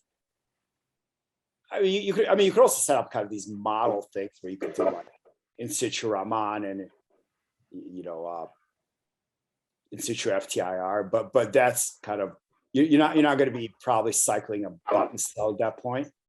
So to me, I think combining impedance and probably some operando synchrotron methods is probably the most powerful way to do this. Right. If you want to feel like real time, representative architecture. Yeah. Let's see if there's another. I mean, there was also one thing about. I mean, how do you relate? You talked about the defect-free graphene, and then you talked about wettability. I mean, how do you basically couple those two? Because in some way, I mean, it's to do. Of course, in one case you have amorphous structure, in the other case you have graphene type. What about if you would change something to diamond or something? You go from SP2, SP3. Will this mainly this coupling between the fact that you have defect-free graphite and then wettability? Well, in the simplest, kind of in the most straightforward case, you have two interfaces, right? You have a metal current collector interface, and you have the metal electrolyte interface, and it could be liquid electrolyte or solid state electrolyte. And I believe the design rules for those two interfaces are different, right? So in one case, metal current collector, things need to be really quite lithophilic or potassiophilic or sodiophilic. In the other case, it looks like the thing that really works well are things that are phobic. So all these inert membranes are obviously they don't promote lithium wetting, right? So really, whether you're putting down reactive or inert depends on which interface you want them to go to. Okay, we have another question, but we will leave it to the maybe the roundtable, just a bit more general. And I will thank you again for your participation and your insights on this subject. And I guess I will move on, and then we can go back in the roundtable to address a few more general questions. Thank you. Sounds great. I look forward to participating. Okay, thank you very much. So just moving on to the next speaker, which is Joana Batista from the Instituto Luís, from the College of Sciences from the University of Lisbon. She's currently doing a PhD in Sustainable Energy Systems, which is a doctoral program in partnerships with MIT Portugal and the Foundation for Science and Technology. And so she has been working with Killian and Upul, and primarily on extending energy density of symmetric carbon-based supercaps operating with aqueous electrolytes. She was recently visiting a scholar at Labor University, and she was granted a research associated position in supercaps, materials and devices, under the supervision of Professor Upul Wijantaya. So with that, I will pass the word to Joana. She's going to talk about towards increasing the energy density of symmetric carbon-based supercapacitors operating in aqueous electrolytes. Joana, please. Thank you very much. Hello, can you hear me? Yes, we can. Yeah, okay, good. So I'll try to share my screen. I think you can now see my screen, right? Yes. Okay. Okay, so thank you very much for the opportunity to be here and for the kind introduction. As you said, I'm Joana, and I'm going to talk about increasing the energy density of symmetric carbon-based supercapacitors operating in aqueous electrolytes. So hopefully I will not repeat too much of what Professor Fatima Montmore already said, but there might be some overlapping concepts, of course.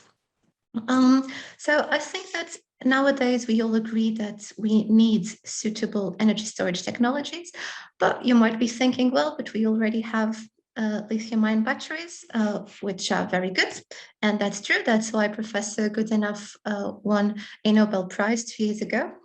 However, they're not good enough, and I don't say this to upset anyone. It's just because indeed batteries have many limitations when compared to supercapacitors.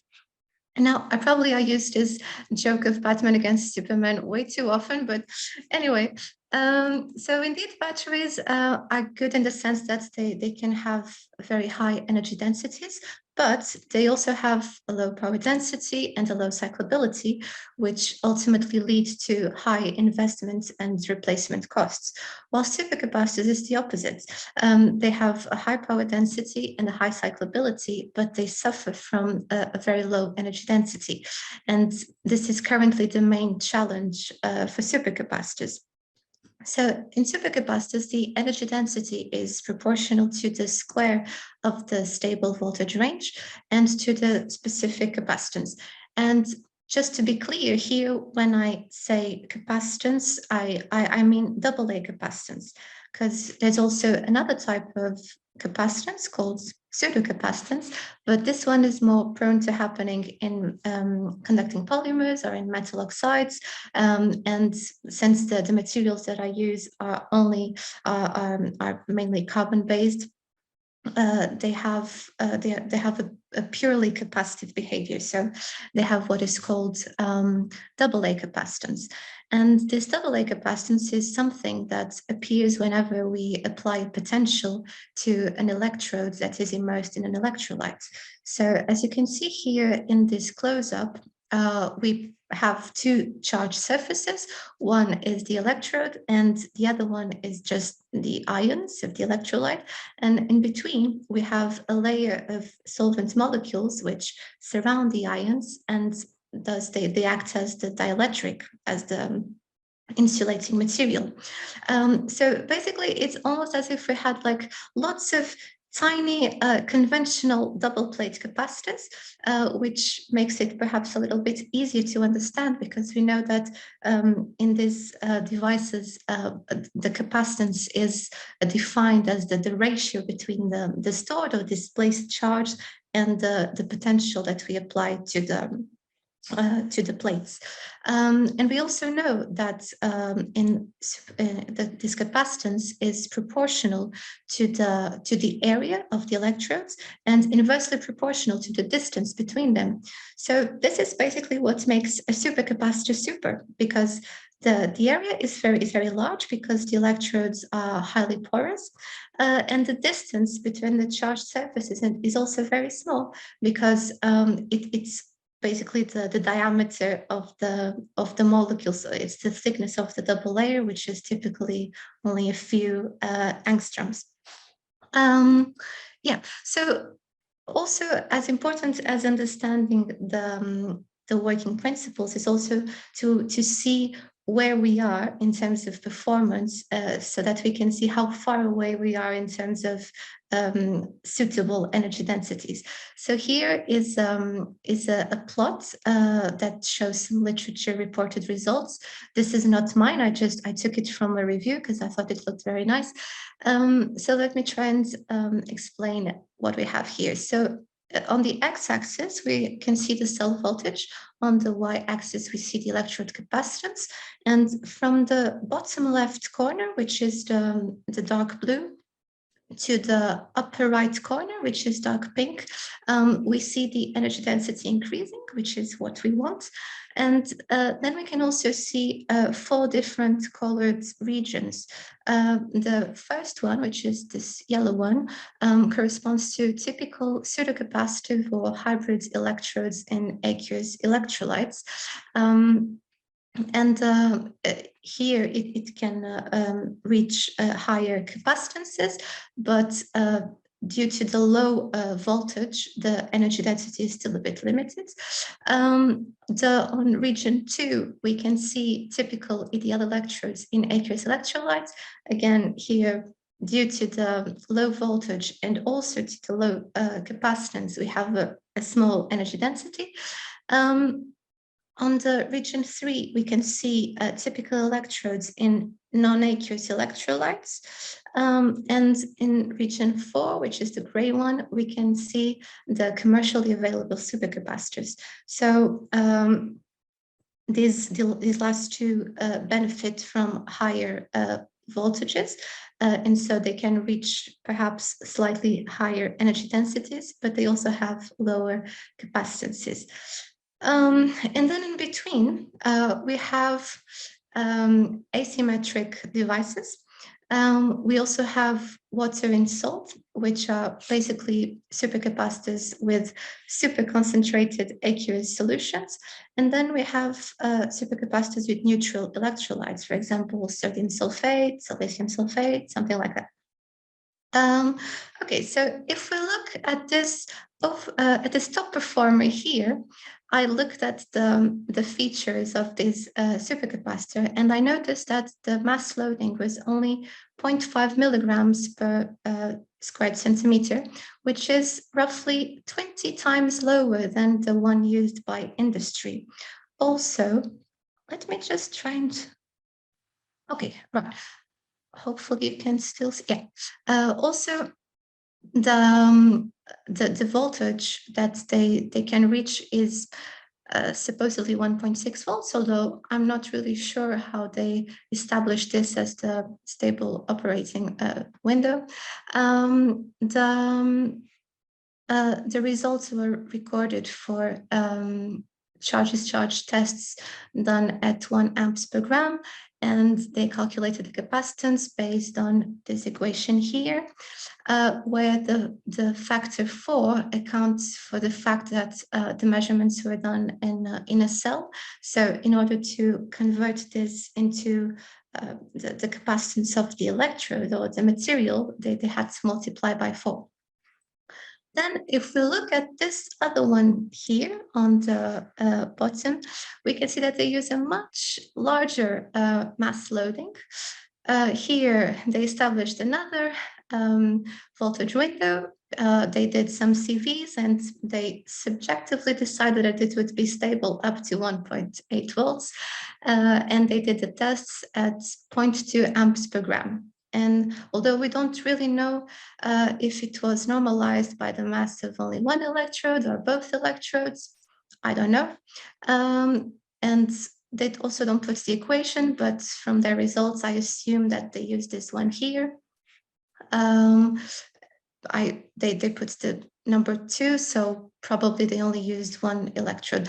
Anyway, my point with all of this is, how fair is this comparison? I don't know if anyone else struggles with this, but I often have the feeling that we are comparing apples and oranges, because everyone uses different mass loadings. Everyone has different criterions to define a stable operating window. Different researchers use different ranges of current densities and scan rates. Also, the equations to calculate the performance parameters are not always the same. Some people assess the aging in a certain way. Other people use floating tests with different conditions. So it's a bit of a mess. And also importantly is to compare different technologies, is to take into consideration the readiness to get into the market, because I see many good performances on papers, but some of those devices will just never make the way to the commercial scale, because they're just too expensive to scale up. And we don't want to increase the cost of energy storage in supercaps. We want to decrease the energy storage in supercaps. And to do that, we can basically do 2 things. We can either reduce the costs or we can increase the energy density. And if we look at the cost structure of supercaps, we can see that the largest slice corresponds to the electrode materials. And here it's included the cost of the current collector, which is typically aluminium, so it's quite cheap. And the electrode material is usually organic waste. So honestly, I don't believe that we can go much cheaper than this. And then we see that the electrolyte also contributes to a significant percentage. But here, I think there's a huge potential to save some costs, because organic electrolytes are much more expensive than aqueous electrolytes. Of course, these values were taken out of Sigma Aldrich website, and we know that Sigma is a bit expensive. But anyway, aqueous electrolytes are much cheaper than organic, and also they're more environmentally friendly, they're non-flammable, they also have, they typically enable higher capacitances, and because they have a higher access to nanopores and all of that. So basically, the only reason why the industry insists on using organic electrolytes is because of this, is because the energy density is proportional to the square of the voltage range. So if we have a higher voltage, we will have a higher energy density. And when we use organic electrolytes, we can typically go up to 2.7 volts, whilst aqueous electrolytes are usually limited to 1.2 volts, because this is where we start to see water splitting. Now, we know that the anodic and cathodic reactions that lead to water splitting, they rely on the electronic transfer between the electrode and the electrolyte. So a possible way to attack this problem would be to electrodeposit an insulating layer on the surface of the activated carbon electrodes. And this layer would have to be highly insulating, insoluble in the electrolyte, and also chemically and mechanically stable. And we know that polyphenylene oxide meets this criteria, and that's why we selected it for our studies. Also, ideally, this coating should be thin because in order to preserve a high surface area, which is very important to have a high capacitance, we cannot block all the pores. But since we will be electrodepositing an insulating polymer, the thickness, this is a self-suppressed growth, so the thickness will depend on the resistivity of the polymer. And also, the more likely the polymer will deposit heterogeneously on the surface, starting first on the more conducting sites and only then to the least conducting sites. So if we were to fully cover the electrodes, we would probably block all the pores and lose all the capacitance, which is something we don't want. So it's a matter of, so there's always this trade-off between the effectiveness of the passivation and the capacitance. So it's a matter of finding a sweet spot. So yeah, we did electro deposition. We potentially statically electro deposited this polymer at several different potentials. Here I only show the results for the one coated at 1.15 volts and coated at 1.5 volts.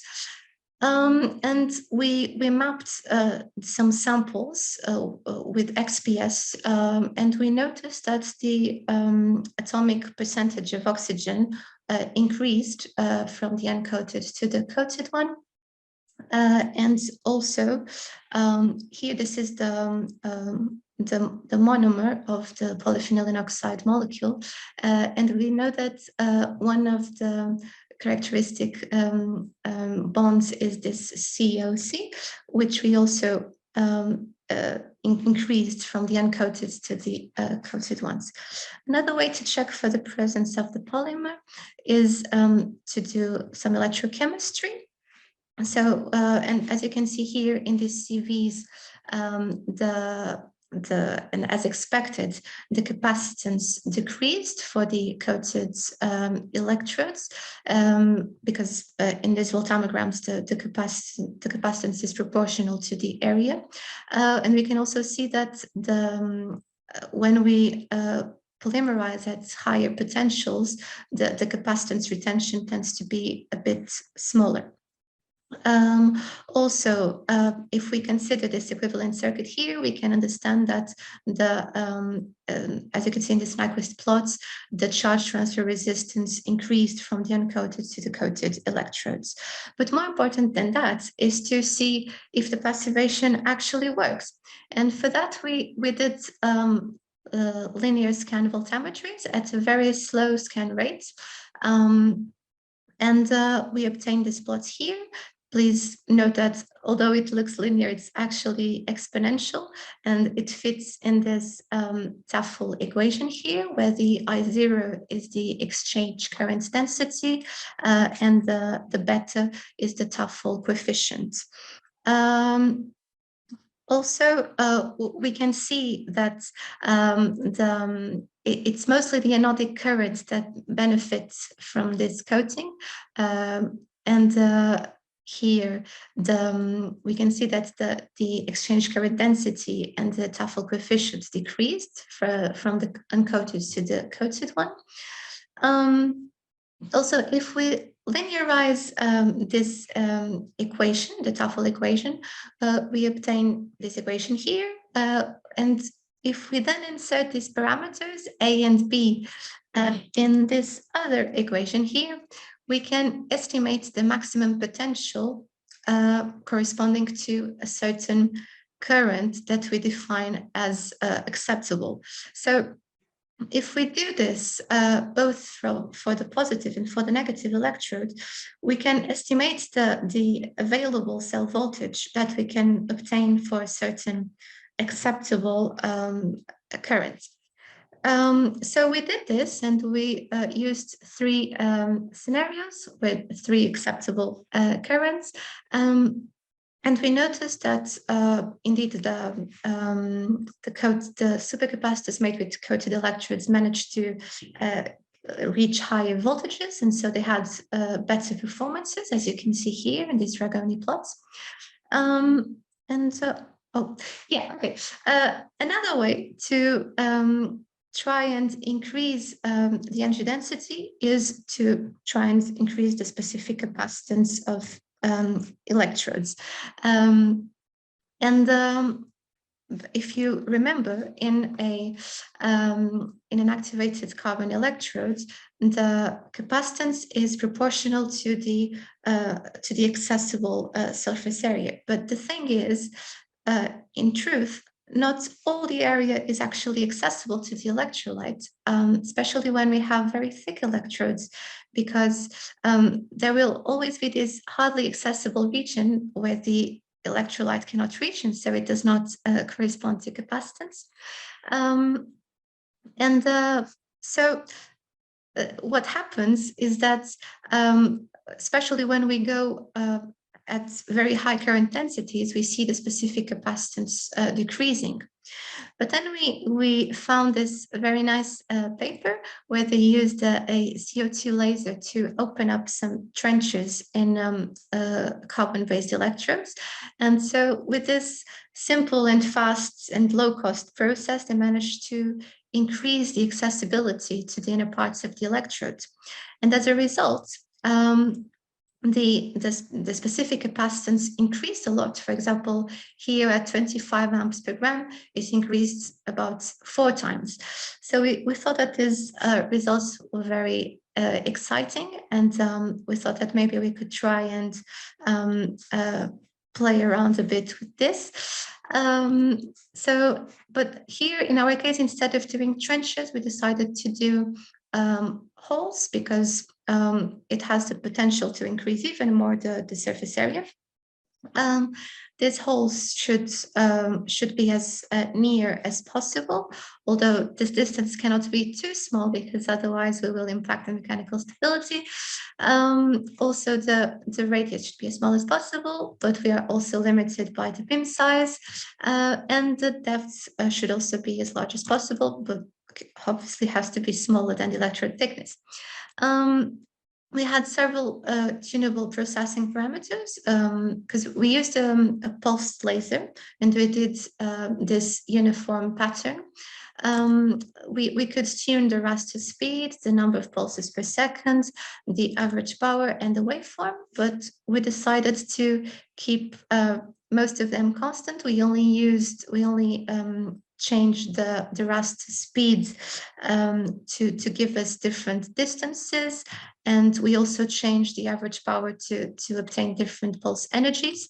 So in total, we used 3 different distances and 3 different pulse energies, and a combination of these gave a total of 9 different processing conditions.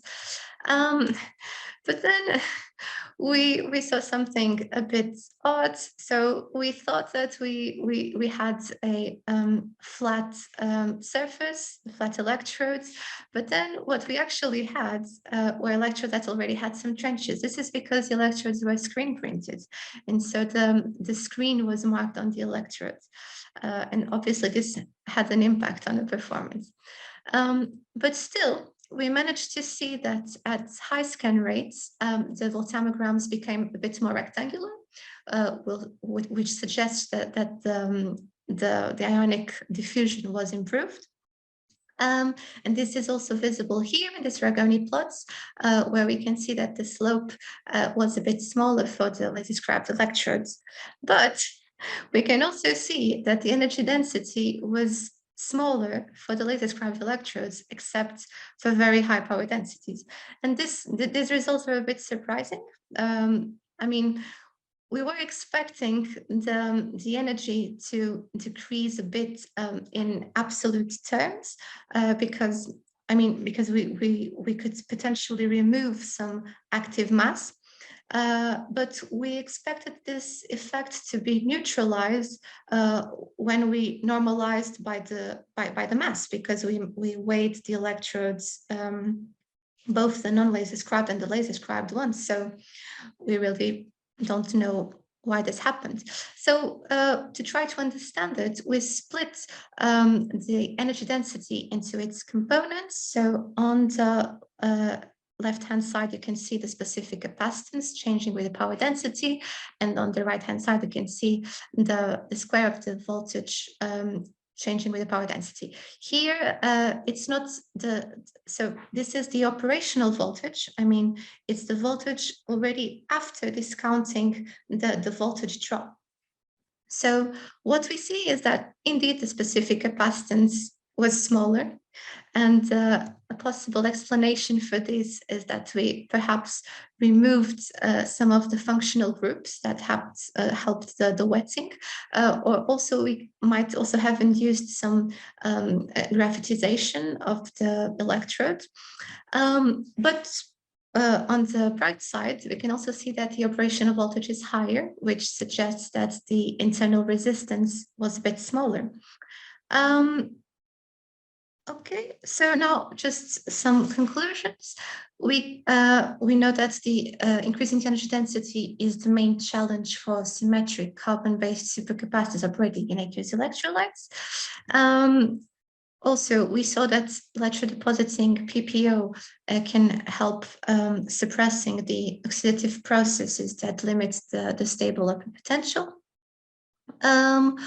We also, and with this, we managed to increase the voltage range, which gave us higher energy and power densities. Then on the other part of the talk, we saw that laser scribing the electrodes helped. We don't know exactly, but it seems that it helped improving the ionic diffusion because the Ragone plot slope decreased. But the overall impact on the energy density seems to be negative. Anyway, and the lack of standardized measuring and reporting procedures precludes a reliable comparison between different strategies. So I would say this is my main message, is that we need to find a standardized way to assess our electrodes. And yeah, thank you very much. And I'll be happy to answer any questions. Thank you, Joanna. Thank you for the interesting talk. For the sake of time, we have a question for you, and so that we can move on to the roundtable discussion. And the question is this: our cells were assembled for obtaining the Ragone plots, as you need a 2-electrode cell to get these plots. Which ones is this question is Our for? Which Ragone plots? Our cells were assembled for obtaining the Ragone plots, as you need a 2-electrode cell to get these plots. I'm not sure. Does this refer to the plots that I showed in the second part of the presentation for the laser scribed ones? Or because I showed into different. I guess so, Joanna. I think it's for the second part, for the laser scribed electrodes. Yeah, well, for the laser scribed electrodes, I only did 3 electrode measurements, and yes, so the Ragone plots are only for 1 electrode, not for the whole cell. For the ones that I showed in the first part of the presentation, I made a symmetric cell. Yeah, I hope this answers. If not, I can further clarify. Okay, so thank you, Joanna, again for your contribution and yeah, the insight in this topic. I guess we can move on into the roundtable discussion. And so I would invite now Professor Upul Wijanyantha, I believe he's around, and then I think Paulo, I think Upul just said that he can't join today, unfortunately, because I think he had something went wrong. So I think we can move on with the roundtable without him. So I guess we can invite everyone that all the previous speakers are still on board. Great. So yeah, thanks for coming back. We had maybe I'm going to share some questions that we had here. Let me see if I can share. So that the questions are a bit more general that came about. Let me see here.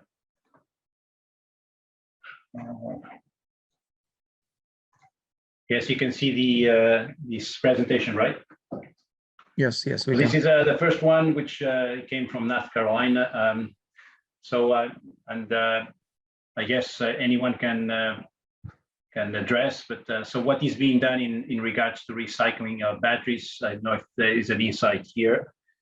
So this is, of course, a major issue in terms of sustainability and particularly raw materials and things like that. So I don't know if someone maybe wants to address that. Maybe Fatima, want to start?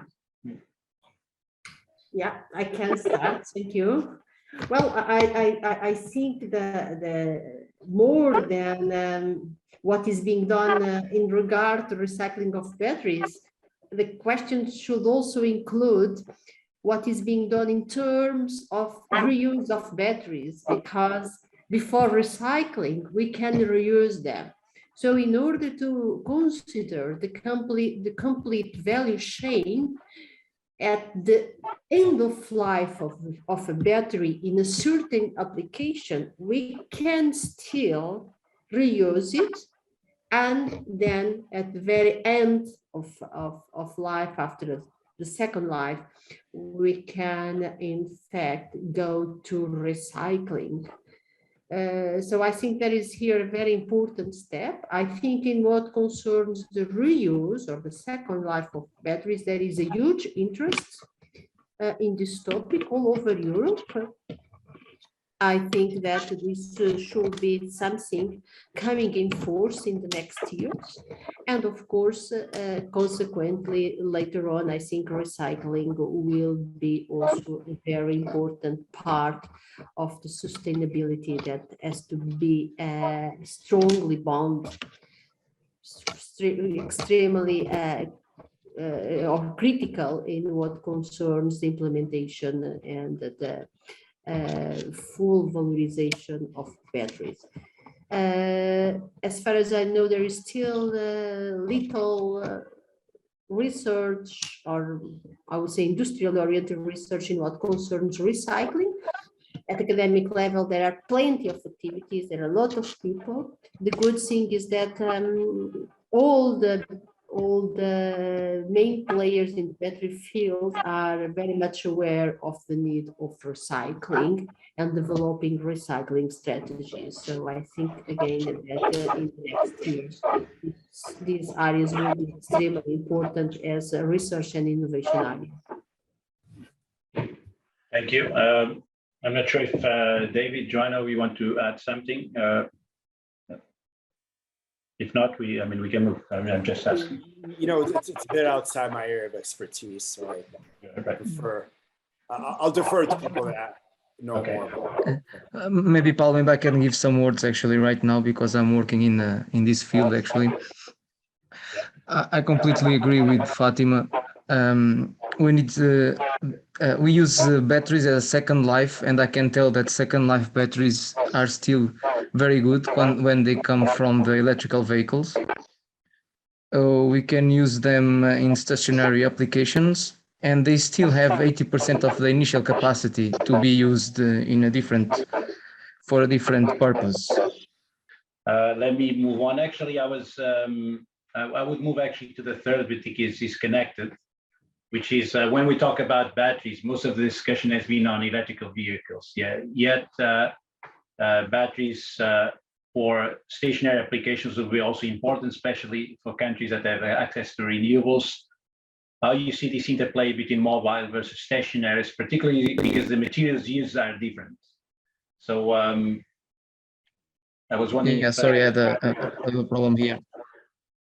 So sorry, I guess. Okay, you got disconnected again. But so I don't know if someone wants to address that. I mean, there is a lot of discussion on EVs, but there's a lot of stationary applications. The materials, anodes, cathodes can be quite different. David? Yes, so my view is, so both are growing exponentially, right? And I think the stationary market is, I think things are a little bit more up for grabs there. The performance requirements are not as strict as they are for EVs. So especially, let's say, if you could extrapolate, say there's going to be pressure on, let's say, cobalt supplies, nickel supplies, lithium supplies. My guess is that people are not going to want to be using fresh, new lithium-ion batteries for that. And obviously, one option is reusing previously used EV batteries. So, there's still some life left in them.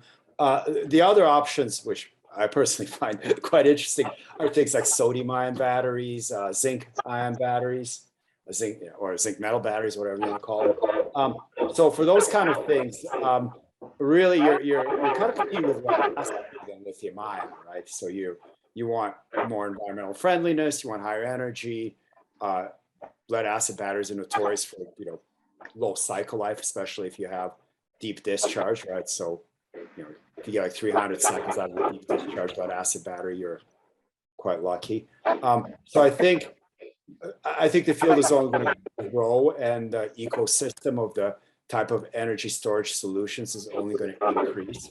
So I'm an optimist, specifically in regard to the additional role of other beyond lithium systems for stationary, plus of course the reused lithium. That's my 2 cents. Right. So that is interesting because most of the developments that will be done, you have always to consider, price and power, energy. So these are all because the applications are rather different. So that was in that sense that when we're developing materials for this has to be always in some way in consideration. And I'm wondering if you think this is happening here, or so when we developing batteries, if we are thinking about just a particular application, or if actually we are at this moment still trying to figure out most of the issues. For example, you talk about membranes in your case. And, Fatima and Joan, they talk about this kind of between power and energy. So I don't know if any Fatima and Joan, you want to comment any on this? Yeah, I can add that in fact, I think the main driver here for stationary applications, it's really the price. If the price decreases sufficiently, then there will be a massive uptake for stationary applications. That's the reason why second life batteries are so attractive for these applications, because first you don't have space limitations, and then because these batteries will be certainly cheaper than new batteries. That's the reason why there is a lot of interest. And in what concerns materials, I think the future, and that I agree with David, is towards finding cheaper options, especially for these stationary low-cost applications. We do need alternative materials and alternative chemistries to get cheaper batteries. Otherwise, the price of electricity, the levelized cost of electricity for the final consumer will be very high, and no one wants to pay a high price for energy. At least I don't want. So yeah, that's the future is on the hands of material scientists, I have to say. Right. So Guilherme is back. Maybe you can finish your thought. Yes, I'm really sorry, everyone, for this. It seems that school network is not working well right now. But let me go back to the point. As I just heard that Fatima said basically the same. Second life batteries, in fact, they are much cheaper than new ones. I mean, much cheaper. I mean, I'm talking about 30 to 10% of the initial price. There is just one point: is that when they are dropped from the electrical vehicles, they come with certain issues, and we need some labor to try to wrap up and remove the bad ones and leave the good ones in the module, and then drive them to the stationary application. So and that then brings some extra price that is still not set yet, and depends from place to place and so on. But regarding then the recycling at the end, there is absolutely no consensus how we are addressing the problem yet.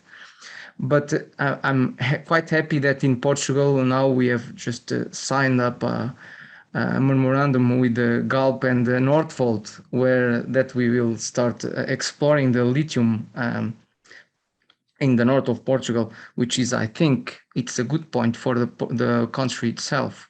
But I hope we are still counting on the recycling as well, and that we have a complete value chain in Portugal in the next decade. But well, we have to reach a consensus because we are not even sure. For example, David talks about a type of battery. Here we are also doing some research on batteries, and the anode materials we use are completely different. There is like still, it's quite open to find the best ways and the best pathways for the recycling of so many different materials without consensus yet. That's at least my opinion. Right, thanks. Let me move on maybe to the next one here. This is a question from CO2 Diamond. If the graphene-based batteries are in a path to be the future of batteries. So I don't know if someone would like to address that.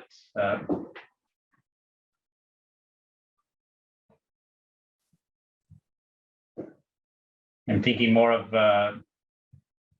the lithium. What people talk is about the lithium metal. So do you have any insight on this? If the graphene-based batteries are going to be? I guess that the graphene is here for the negative electrode, right? Because graphene-based batteries, if they are both electrodes are made of graphene, we have a supercapacitor. So the question is a bit tricky. So I guess it's for the negative electrode probably. Well, graphene has interesting properties. I don't have an outstanding experience with graphene, so I don't want to say anything. Right, but I think the question is about one of the electrodes, of course. I think David has a word for that. Yeah, David. So I think it's a so the anodes, they form STI, right? So if you could figure out a way to make a really low surface area graphene, you're in business.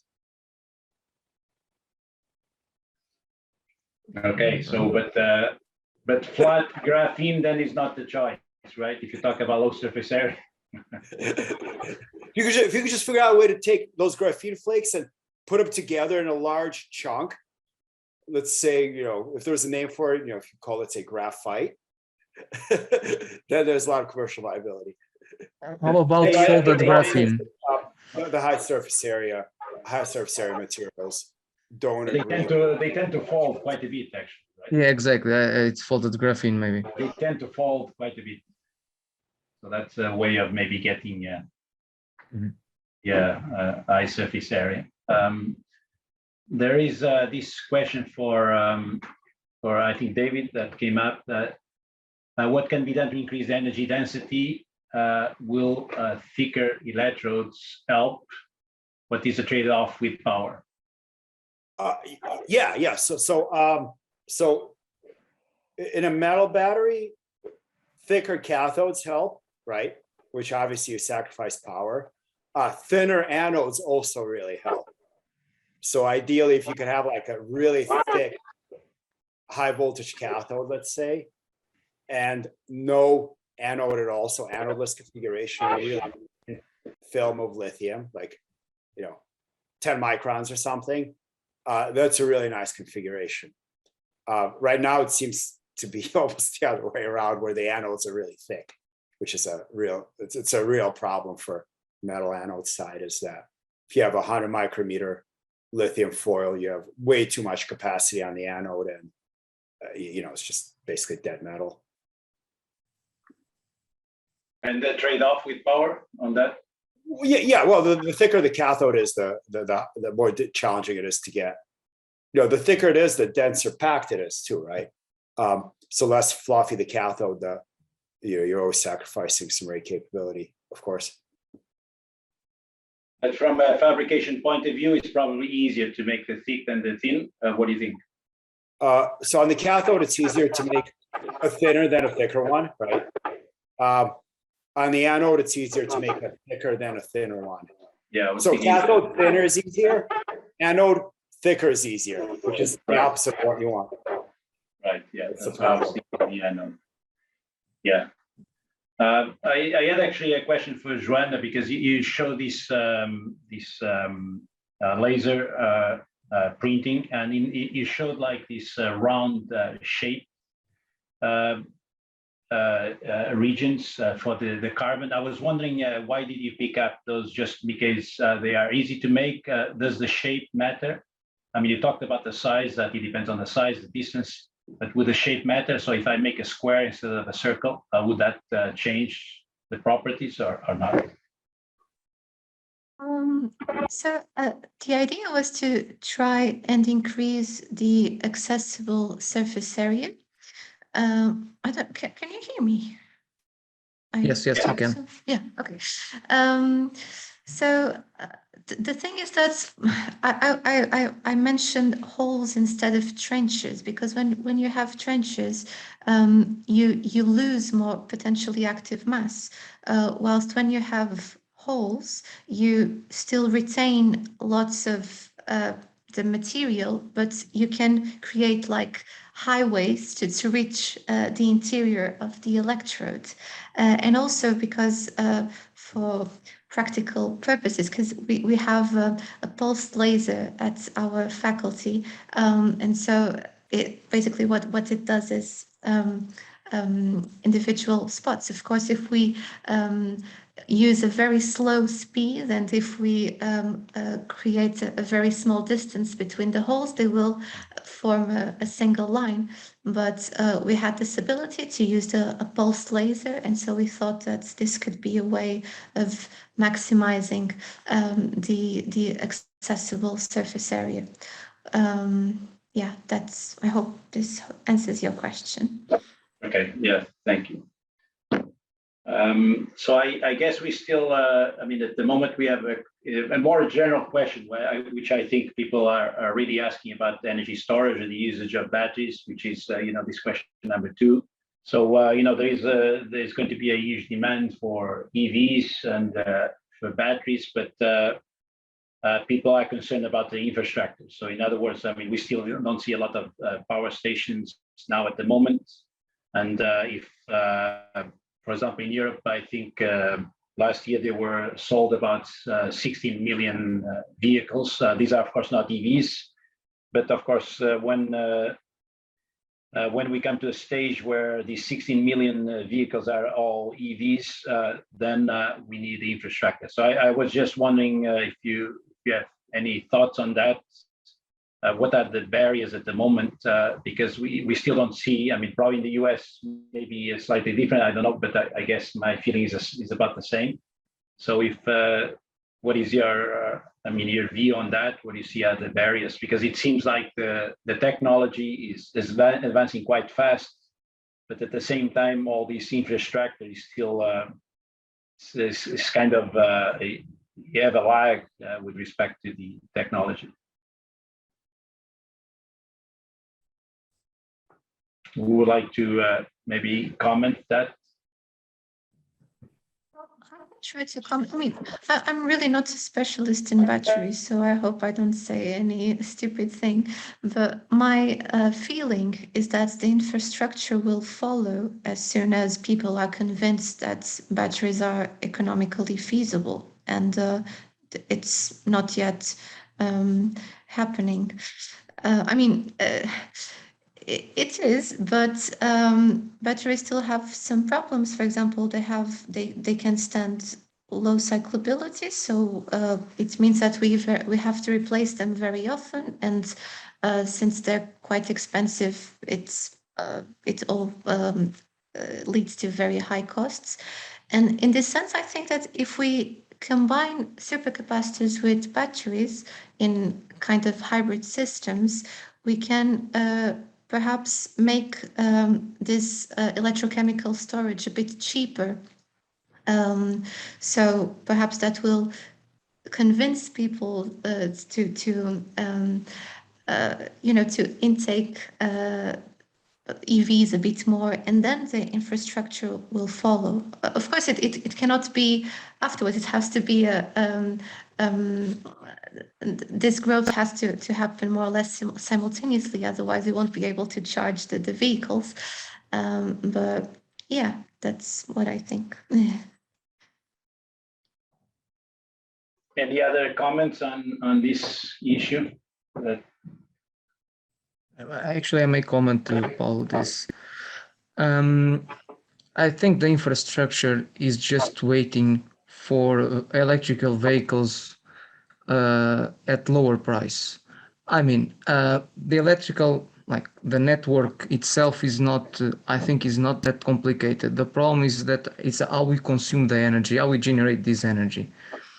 And but as soon as we material scientists manage to develop the right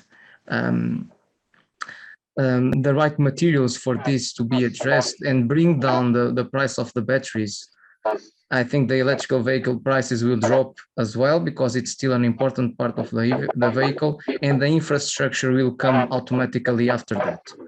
So I think it starts from the roots, like from the material science perspective, and then it moves right after that. I think that's the way I see it. Right. We have here another question that came in the chat. Let me see. I can pick it up.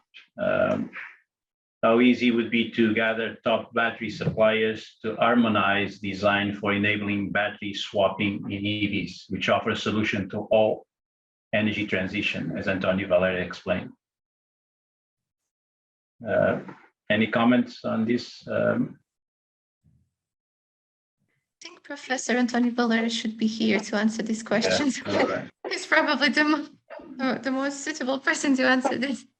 This is quite challenging, in fact, but it depends very much on the way how the suppliers themselves and the manufacturers, the way how they themselves organizing, and it also depends on standards. So I think more and more we do need uniformization in terms of standardizing batteries and BMSs. So this will take time, in my opinion.